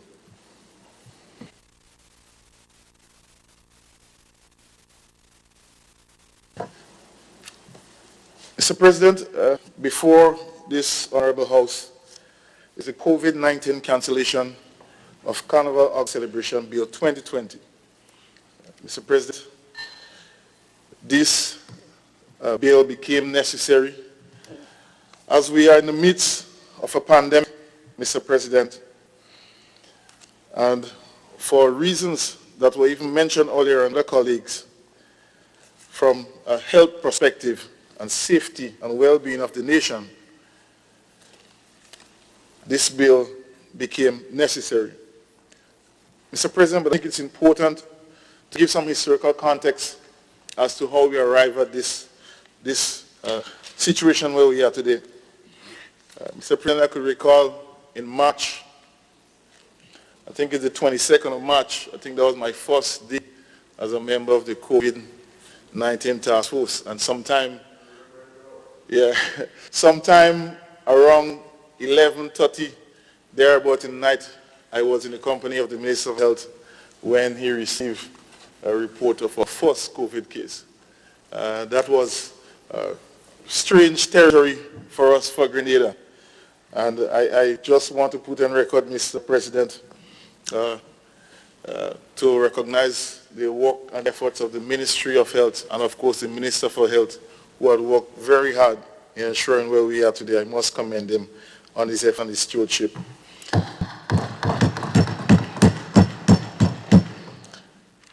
Mr. President, we taking this decision to cancel Carnival is one that we believe is on the right side of history. We will be on the right side of history. Carnival means everything to Grenadians. It means, I don't think we could use the words to describe what Carnival means to us. Everybody basically right now is probably looking for it, including me. But Mr. President, we know that the lives of persons is far much more important. And as I said to someone yesterday, they mentioned to me about Carnival. I said, yeah, we're having Carnival in 2021. Just continue to prepare for it. That is the best that we can do at this point in time. But Mr. President, this is important because none of us here would rest easy if we take a decision or do something that will cause someone else life to be lost in this process. Mr. President, I say this because a few weeks ago, my wife and I were having a conversation, and she said something to me which was I didn't even think about. She said, if the younger persons are asymptomatic, what will happen when our kids go back to school? And she's saying that in the context that she knows and she's aware that she has an underlying condition, which means that her kids could go to school, get the virus, and take it home to her and cause her to lose her life. Mr. President, I say this because right now where I stand, I'm not even certain if my kids were able to go back to school. I don't know. That is the situation that is before us. And that situation is become more and more clear, because why? My colleague Senator Steve said it. Our greatest challenge as a country is ahead of us, is before us as we open up officially tomorrow. I want to repeat that. Our greatest challenge is before us. We are going to be tested going forward as we try to get back to some level of normalcy. And this is a time when we need to be more vigilant, more than ever. Because one key word, Mr. President, and the word is novel. Novel. Novel coronavirus. Meaning that it is new. It is new to the entire world. It is new to scientists. It will bring new challenges. It will bring new surprises. And that is what we are faced with. And it's because of in the context of which Carnival is celebrated, it's a mass gathering, large gathering. That is an ideal catalyst for spreading the virus and spreading it quickly. We've seen it, persons in Florida when they had a spring break decide, we don't have time with that, we go down the beach. Now, the state of Florida is in a state of chaos right now. You have more than 1,000 persons in the United States dying daily for the past week or more. Mr. President, I just want the nation to be aware of these facts, these occurrences that are out there. Let's not get distracted. Let's not get distracted, Mr. President. Mr. President, this is so serious. I don't even know how we as a people of government can try to communicate so that persons can understand the gravity of what is before us. This is serious business. This is serious. This is nothing for joking around. We are speaking about people's life, which is definitive. We can't replace that. We have to be responsible. And it's for this reason we cancel Carnival and as such cancel the holidays. And one may say, why not give us the holiday for us to relax because we'll be inside and whatsoever. Mr. President, we are also looking at setting another precedent. Should we just give a holiday for holiday's sake? We can't do that. While we recognize the economic side of it, of not giving a holiday, because, of course, when there is a holiday, government lose revenue, businesses lose revenue because everything shuts down. But most importantly, from the health standpoint, is mean you're giving an opportunity for people to go out and gather. And we have a responsibility to try to minimize it as much as possible and not to encourage it. While we allow some of the private promoters to do small things to keep people at least in some semblance of recreation or enjoying some parts of our culture, we as government have a greater responsibility to ensure that the nation remains safe.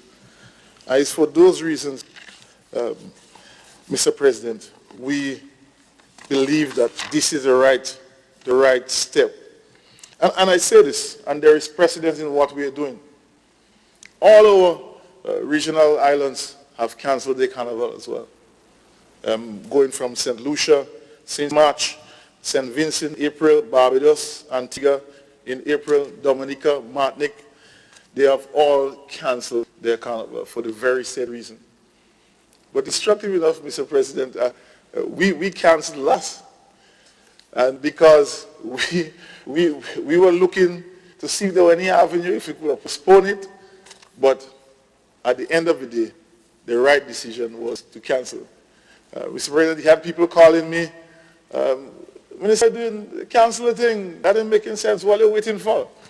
Then he have other people calling me, after we cancel, why you cancel it? We could have something, we could have a jump up, just one jump up. Mr. President, those are the very news that are out there. But we believe that the only view that must resonate is the one that protects the lives of people. And as such, we're asking the nation, we're asking all the revelers, everybody, we're asking you. COVID-free doesn't mean that there is not an asymptomatic person within our communities. It doesn't mean that. COVID-free means that we have not seen it and we have no reported cases. Mr. President, do you know how we found our first case? The person fell ill. And lucky for us, that person fell ill. If that person didn't fall ill, that person could have gone on and infected more persons. And the analysis is that for every case you have in the community, you multiply it by 10. So we were fortunate in that regard. And not only that regard, those persons, they cooperated with us when we had limitations there in terms of monitoring, quarantining. They worked with us. And so we're asking the nation to work with us to protect you by following the protocols. We have done so much to get where we are. We are commended everywhere, all around the world, and radio stations everywhere, throughout the world. We are commended for our efforts. I think it is right and fitting and proper for us to go the distance. And we can do it. I believe that if we continue to do what we have to do, it will allow us to get back quicker where we are than breaking those protocols. Mr. President, I just want to close on this part of the presentation by saying, again, I believe that this decision will show that we were on the right side of history. Thank you very much.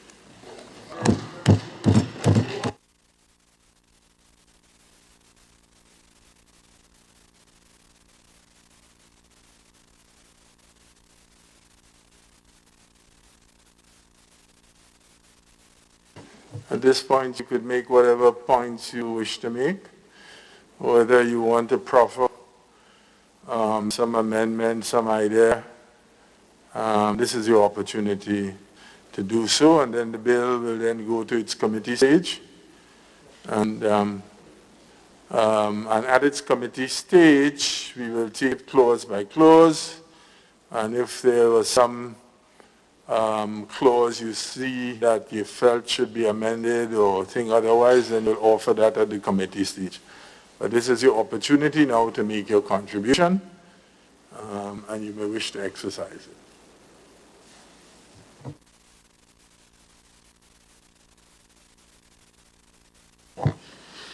Thank you, Mr. President. Mr. President, I stand to fully support the bill. Having said that, I think it would have been remiss of me as a public health, someone working in academic public health, to go against this bill. However, I would want to advise, I would want to encourage that the same vigor, the same effort, the same attention that is placed on addressing the physical issues aligned to this disease be given the psychological ones. Because you see, Mr. President, we keep refusing or disregarding or failing to look at mental health issues. And Carnival, having worked, mind you, Mr. President, I'm not a reveler. I have not played carnival, never in my life. But I do have friends and family members who play carnival and who see this as an opportunity to free up, as they say, to reduce or release some of the stresses that they would have had throughout the year. And so by, removing the holidays, it does remove an avenue for them to release that type of frustration. And so it is our responsibility, or maybe the government's responsibility, to ensure that there is increased vigilance in addressing the mental health issues, in appreciating that persons would exhibit mental health issues, things that we, are still tabooed in our society. And so we find that persons may be suffering in silence when really and truly they should have some sort of avenue for assistance. I welcomed Senator Williams's report, Mr. President, in this regard, where the Ministry for Social Services, Social Development would have, extended some initiatives towards the community. But I hasten to add, many times the persons who are in dire need of these initiatives would not call the hotline for confidentiality issues perhaps, or for different issues. And so my stance would be as an encouragement to perhaps the wider community to be a bit more observant of our family members, of our community members, of persons in the workplace who may be suffering in silence, to open our eyes a bit more, to observe, to see what is going on, so that in the very passage of this bill, by revoking the carnival, we would not have done any harm in another dimension. And that would be my stance on this bill, Mr. President.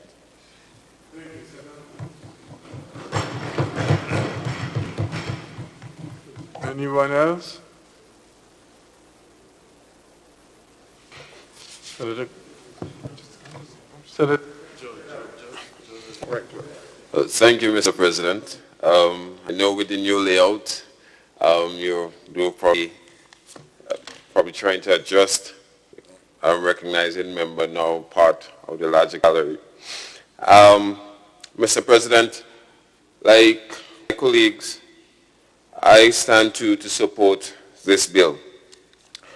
Mr. President, this virus, COVID-19, took everyone by surprise. We were never prepared for it.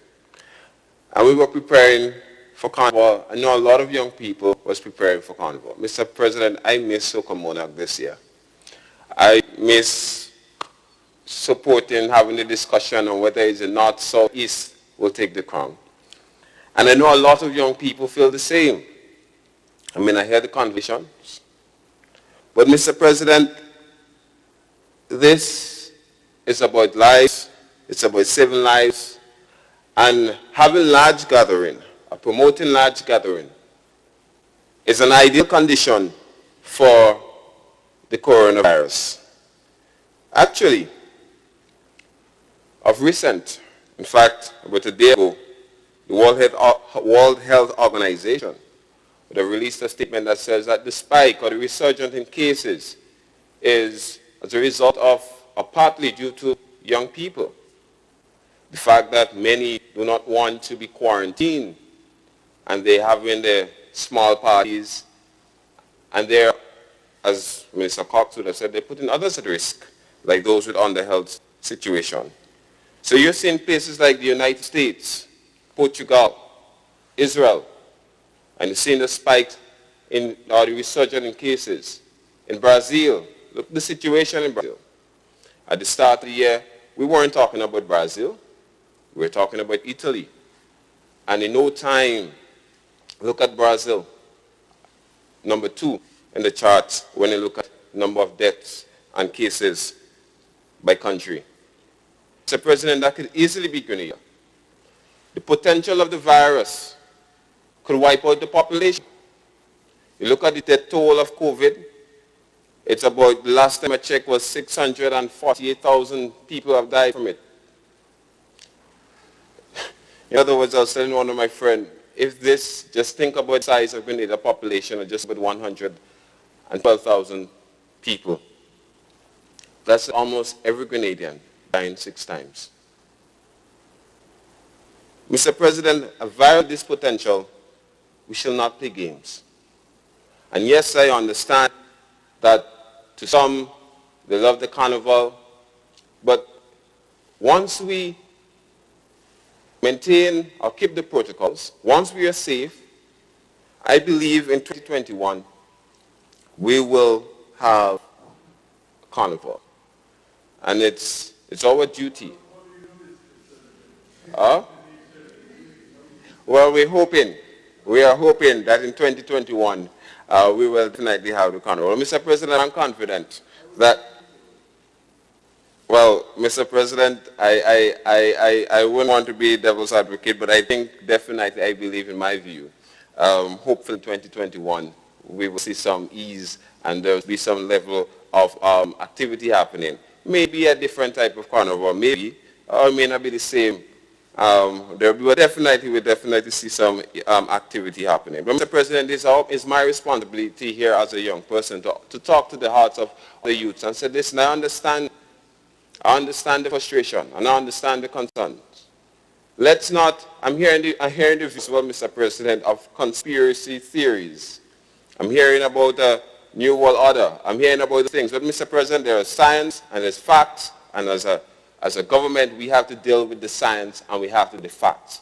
The science is that this is spreading, this is killing people, and we cannot afford, as a responsible government, to allow this virus to get here and has a potential effect of wiping out our population. So therefore, Mr. President, I give support to this bill, and I hopefully will, like as well, others support as well. Thank you, Mr. President.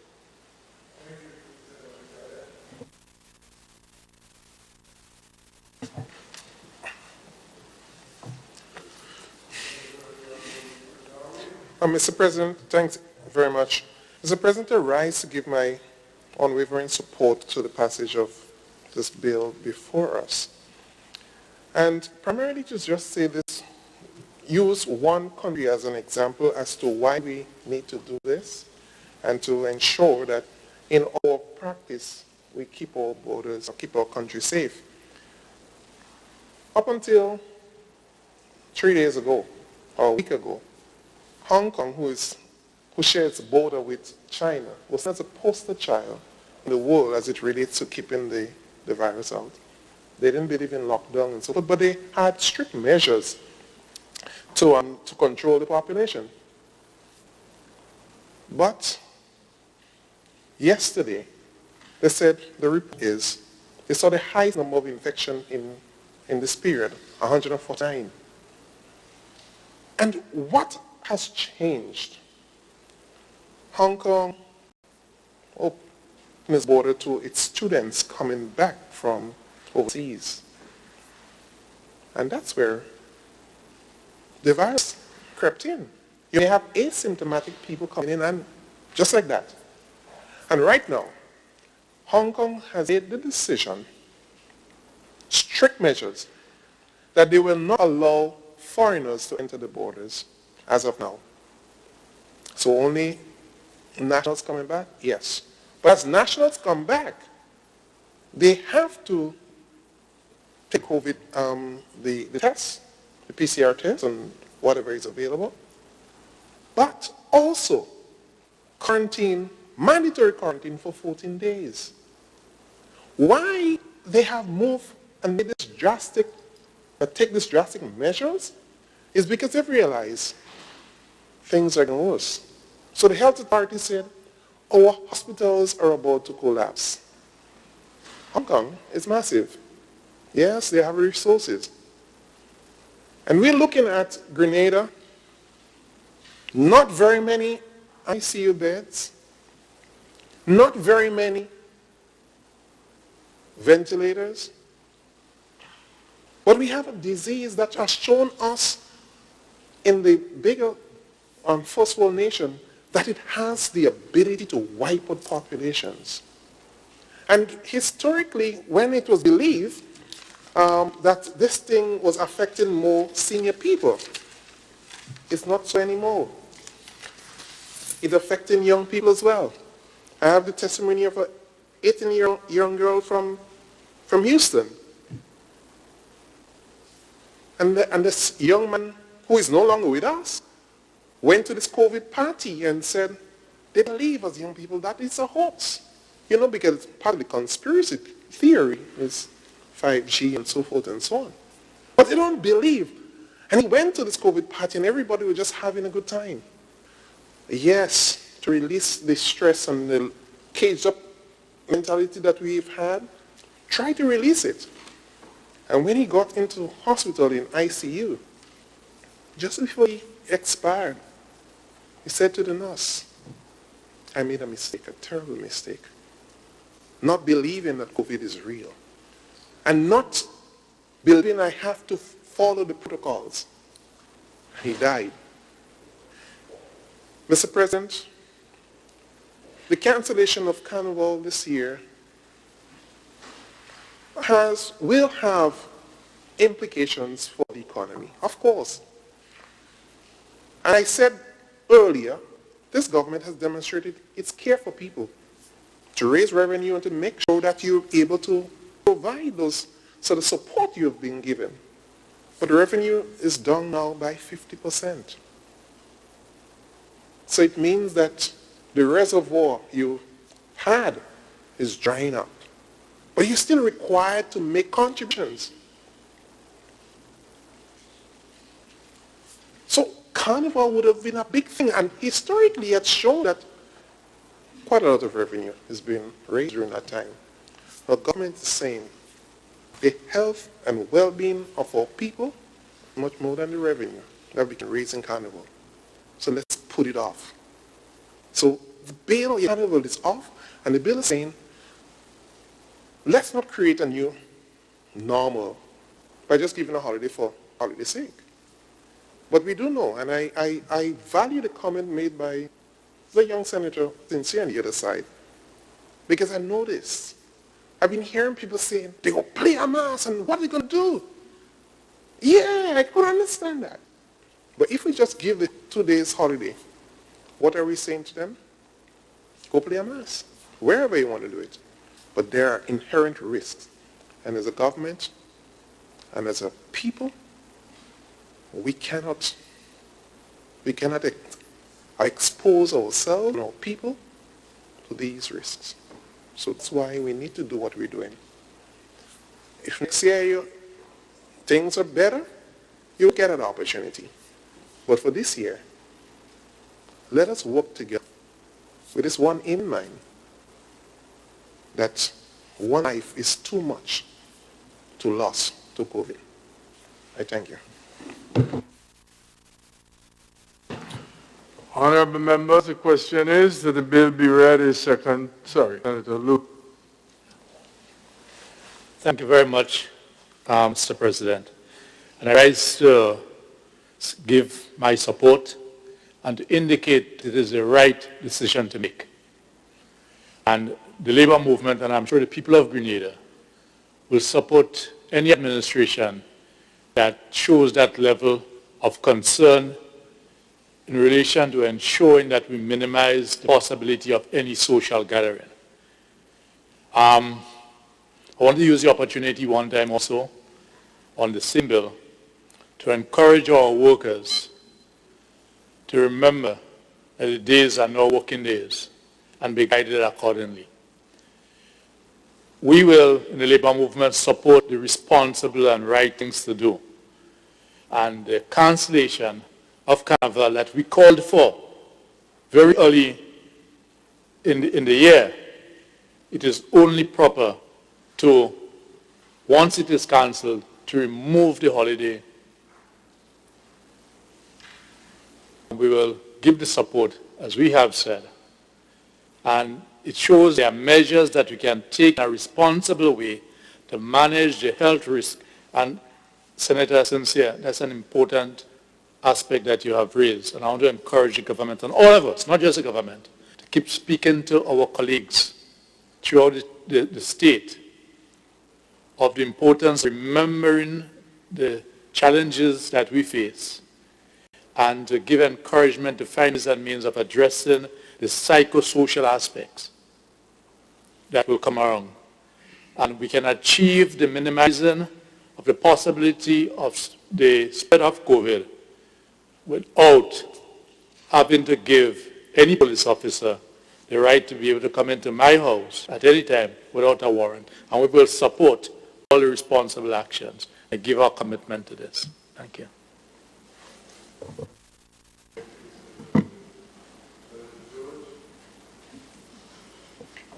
Thank you, Mr. President. I rise to give my support to the bill as it has been presented before this Honorable House. Would be remiss of me, Mr. President, of course, if I did not take this opportunity to welcome my fellow colleague senators to this new House. I was heartened and encouraged by the tone and the content of their maiden speeches. In particular, I listened with interest both, and especially to that of Senator Noel. I am an avid student of history myself. I am always heartened when there are those amongst us who take the time to start at the beginning before we get to the end, and that's important. I listened to your comments in relation to revolution, which is excellent. I look forward to a discussion as well on evolution, because I think the importance is sometimes overlooked of us considering how we have evolved as a people and what we need to do as a people to fashion a system of government and development that serves us, is indigenous to us as people. And so I welcome you, as we say, and look forward to, as Senator Cox said, robust debate. We will have a very good time in this House, I am sure. Mr. President, I won't belabor the point too much. My colleagues on the side have made several very valid and pertinent points in support of the bill. I will say in addition only that we must, I think it behooves us as a people and as a government to be driven by the science as it relates to COVID-19, and to recognize that this disease, as Senator, the leader of government business indicated, is no respecter of persons. It's no respecter of gender, of income. And so our obligation in these times is to keep the circumstances that we find ourselves in at the forefront of our minds. And if we are serious, and I know we are as a people, about keeping COVID at bay, then we have to be driven by what the science says, which is that we ought to avoid at all costs large celebrations or large gatherings. And I know it is in this spirit that the bill was brought before this Honorable House.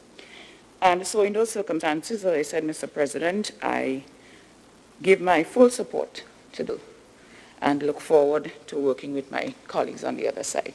Thank you. Thank you, Senator George. Okay, Senator, the question is that the bill... Oh, Senator, I'm so sorry. You got to excuse Mr. President. me. Yes, Senator Williams. Thank you, Mr. President. Excuse me. I rise to give my support to the COVID-19 cancellation of Carnival August celebrations bill.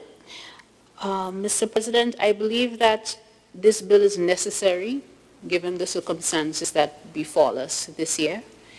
But I believe underlying the ratio behind this bill is a larger lesson in adaptation. There's a Chinese proverb that says, the wise adapt themselves to circumstances as water molds itself to the pitcher.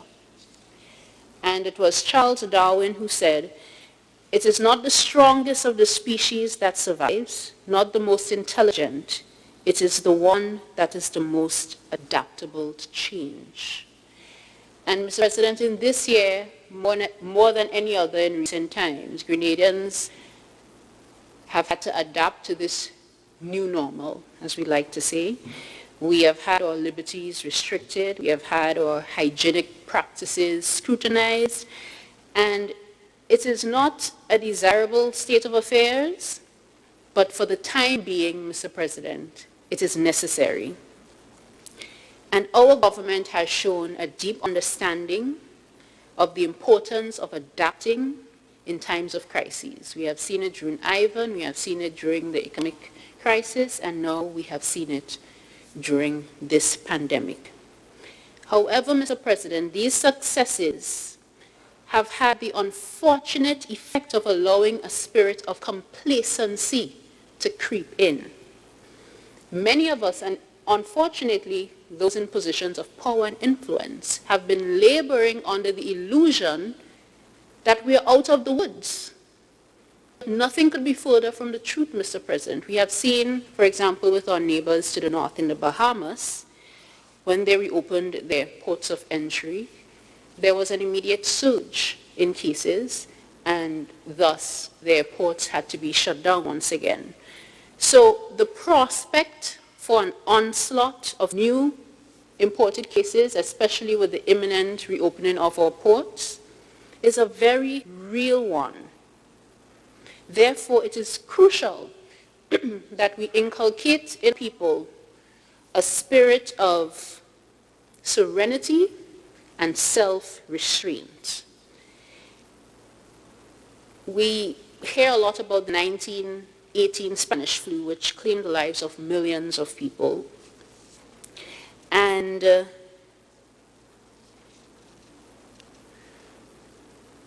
what that event has taught us is that we must not rush to return to life as normal in situations such as these. Now, during that pandemic, the 1918 Spanish flu, the cities that closed the schools and banned public gatherings fared well, but the other cities that ignored these restrictions suffered a resurgence of the disease. For example, in Philadelphia, there was an infamous decision not to cancel its Liberty Loan Parade. And that resulted in 1,000 deaths in the span of 10 days, making the city one of the hardest hit by the pandemic.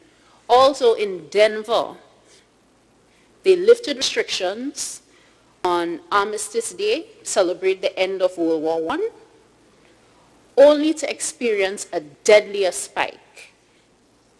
Now, note, Mr. President, that these spikes were the result of celebratory carnival-like activities being conducted. So with those examples in mind, it is appropriate to remind ourselves of the popular adage that those who do not learn from history are doomed to repeat it.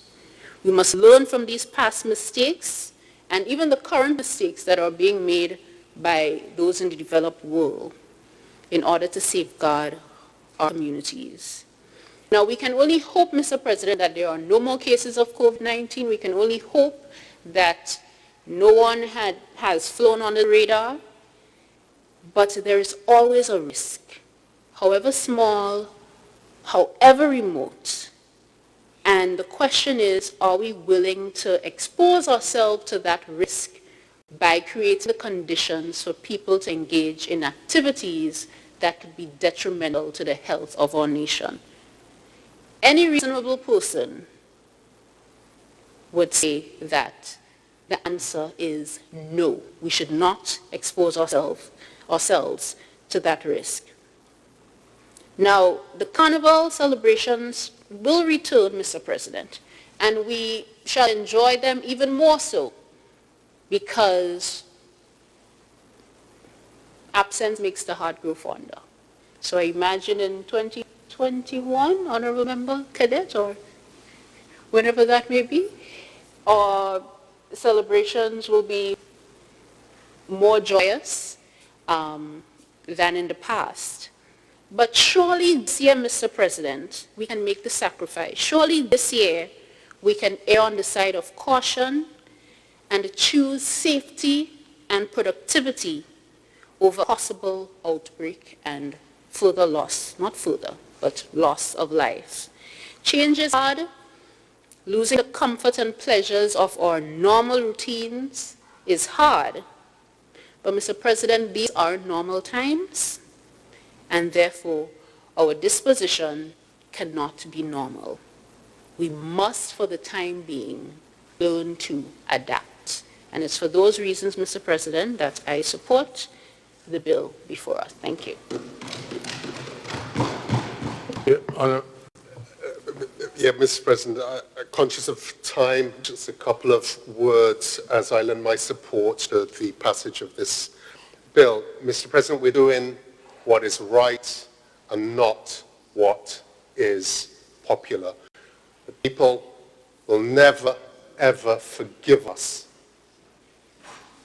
if we were to move forward with something like this and we do not, and we ignore the science. Mr. President, this is about leadership, and that has been shown from the very start of this crisis, and it is an approach that we're going to continue with, making those hard but right decisions, and it's not about doing what is popular. And again, Mr. President, I lend my support to the passage of this bill. Honourable members, the question is that the bill be read a second time. All those who have that opinion say aye. To the contrary opinion say nay. I think the ayes have it. The ayes do have it. Mr. President, I beg to move that the Senate resolve itself into a committee of the whole Senate to consider the bill clause by clause. Honourable members, the question. Oh, yeah. Right, yes, that's true.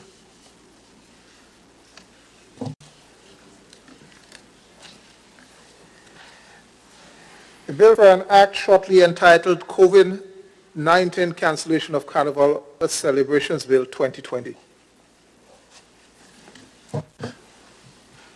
Mr. President, I beg to move that the Senate resolve itself into a committee of the whole Senate to consider the bill clause by clause. Members, the question is that the Senate dissolve itself into a committee of the whole Senate to consider the bill clause by clause. All those who have that opinion say aye. Aye. To the contrary opinion say nay. I think the ayes have it. The ayes do have it. Honourable members, this House now committee of the House.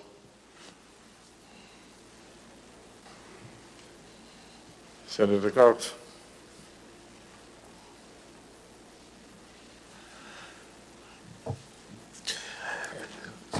Clause 2, cancellation of carnival or celebrations. Honourable members, the question is clause 2, cancellation of carnival celebrations, forms part of the bill. All those of that opinion say aye. To the contrary opinion say nay. I think the ayes have it. The ayes do have it.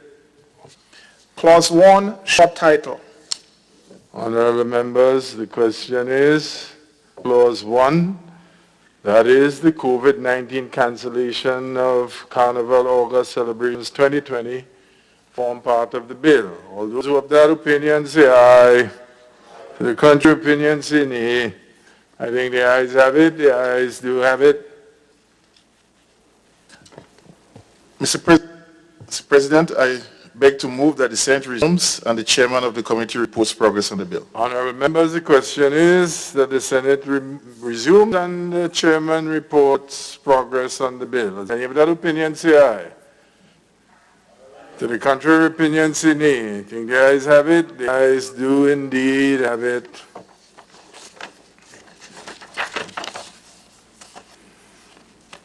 Honourable members, this House now resumes. I wish to report that the bill had been taken clause by clause without clause by clause without amendment. Senator Cox. Mr. President, I beg to move the chairman's report be adopted. Honorable members, the question is that the chairman's report be adopted. All those who have that opinion say aye. Aye. The contrary view say nay. I think the ayes have it. The ayes do have it. Mr. President, I beg to move the third reading of the bill. Honorable members, the question is that the bill be ready third time. And for newcomers, even at this stage, you can make an intervention if it is necessary. But generally, people don't, especially when lunch is high and we are all in a state of agronomic anxiety. So, the question is that the bill be ready third time. The question is, honourable members, that the bill be ready third time and passed. All those who have that opinion say aye. To the contrary view say nay. I think the ayes have it. The ayes do have it. No? A bill for an act shortly entitled COVID-19 Cancellation of Carnival August Celebrations Bill 2020. Next item. Adjournment. Somebody has to move the adjournment. Yeah. Senator Steele.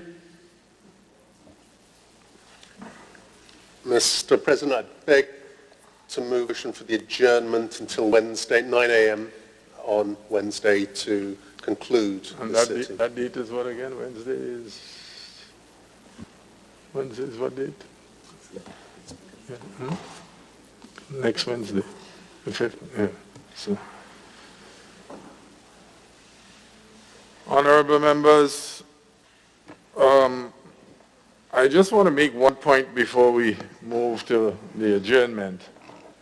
And I want to take the opportunity to speak on the adjournment while not denying you the opportunity, so to speak. But I would prefer if you don't, as the lunches are waiting us. On the mental health issue, which raised by Senator Sincere,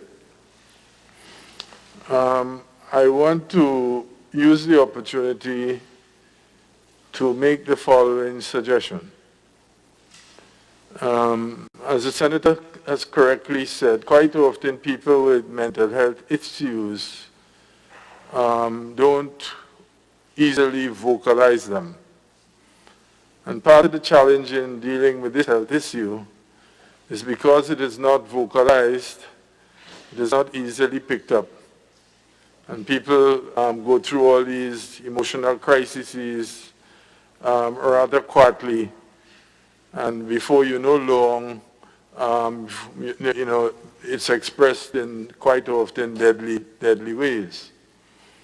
I want to suggest, and that is for the trade union colleagues and Senator Lewis, for the unions to consider setting up in each union a particular hotline and to convene a series of clinics, mental health clinics with mental health professionals, and there are quite a number of them on island now, utilizing the shop steward system, because the shop steward system is a well-established and functioning system within the trade union movement. All workplaces have shop stewards, and to provide what I will call mental health kits. All that simply means is that in a training program which could be done virtually, shop stewards can be armed with tools of observation by mental health experts, people in the field of psychology and so on. And these kits can be given to these individuals, and they could become part of the monitoring. Because in my days, I was very back in the union movement, we had a program of intervention, especially for substance abuse.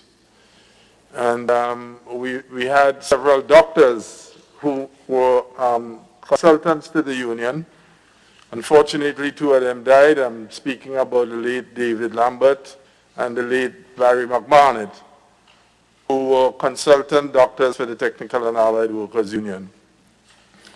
And kits can be developed where your shop stewards can be trained, and they can observe at the workplace, because workers at the workplace to develop a kind of camaraderie, especially if you're working in a factory and you're on the line, a camaraderie situation develops and people know, and workers know things about each other.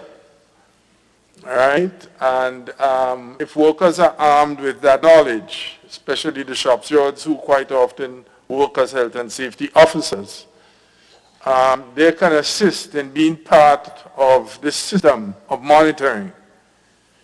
And then reports can be made, and those reports can go to the health and safety officer, and then early interventions can possibly be made in order to help. As I told you before, in the substance abuse program, in the Technical and Allied Workers Union, that was a very successful program. There were many workers who were able to identify who were either alcoholics or were using cocaine or marijuana or whatever. Many of them had mental problems.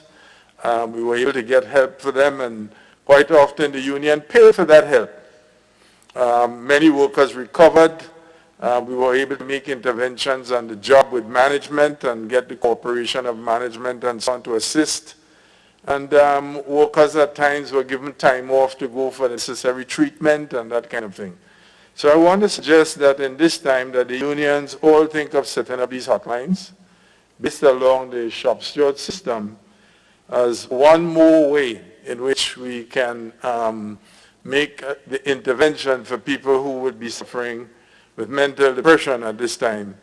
Given the fact that you have all of these issues, workers have lost their jobs, family incomes have fallen dramatically, and all of this is happening. Your bills are not falling. In fact, your bills are increasing because you're not able to service them, so there's greater anxiety within homes of working people, and all of these situations. So that's a suggestion I would want to make on that. And without any further ado, well, I see there's a light of Senator. Yes, Mr. President. Sorry, I just want just like to basically welcome the new senators. I know the last time I came, when it was my first time, basically, we did at the adjournment. So I was basically preparing to welcome them at the end. I probably would have done it at my presentation. But Mr. President, I just basically want to welcome Senator Terry Noel and Senator Tessa Sensei. Both I know very well. Senator Sensei would have taught me French at secondary school, and and then Terry as well. We are very good friends. I think St. Andrews have a greater representation now in the Parliament, in the House, in the Senate, and that's very good, Mr. President. So, Mr. President, I know we have our lunch, but I just want to welcome the new senator. Thank you, Mr. President.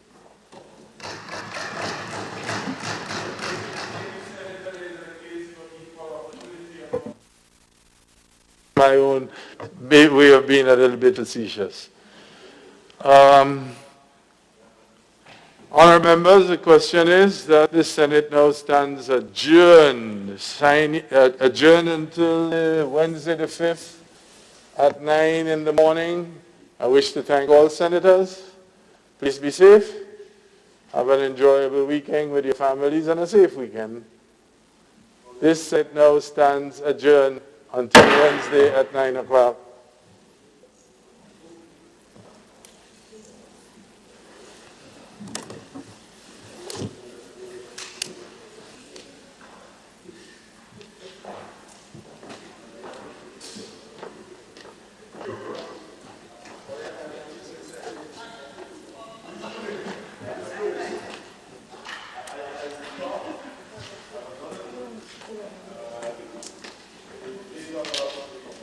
Carriacou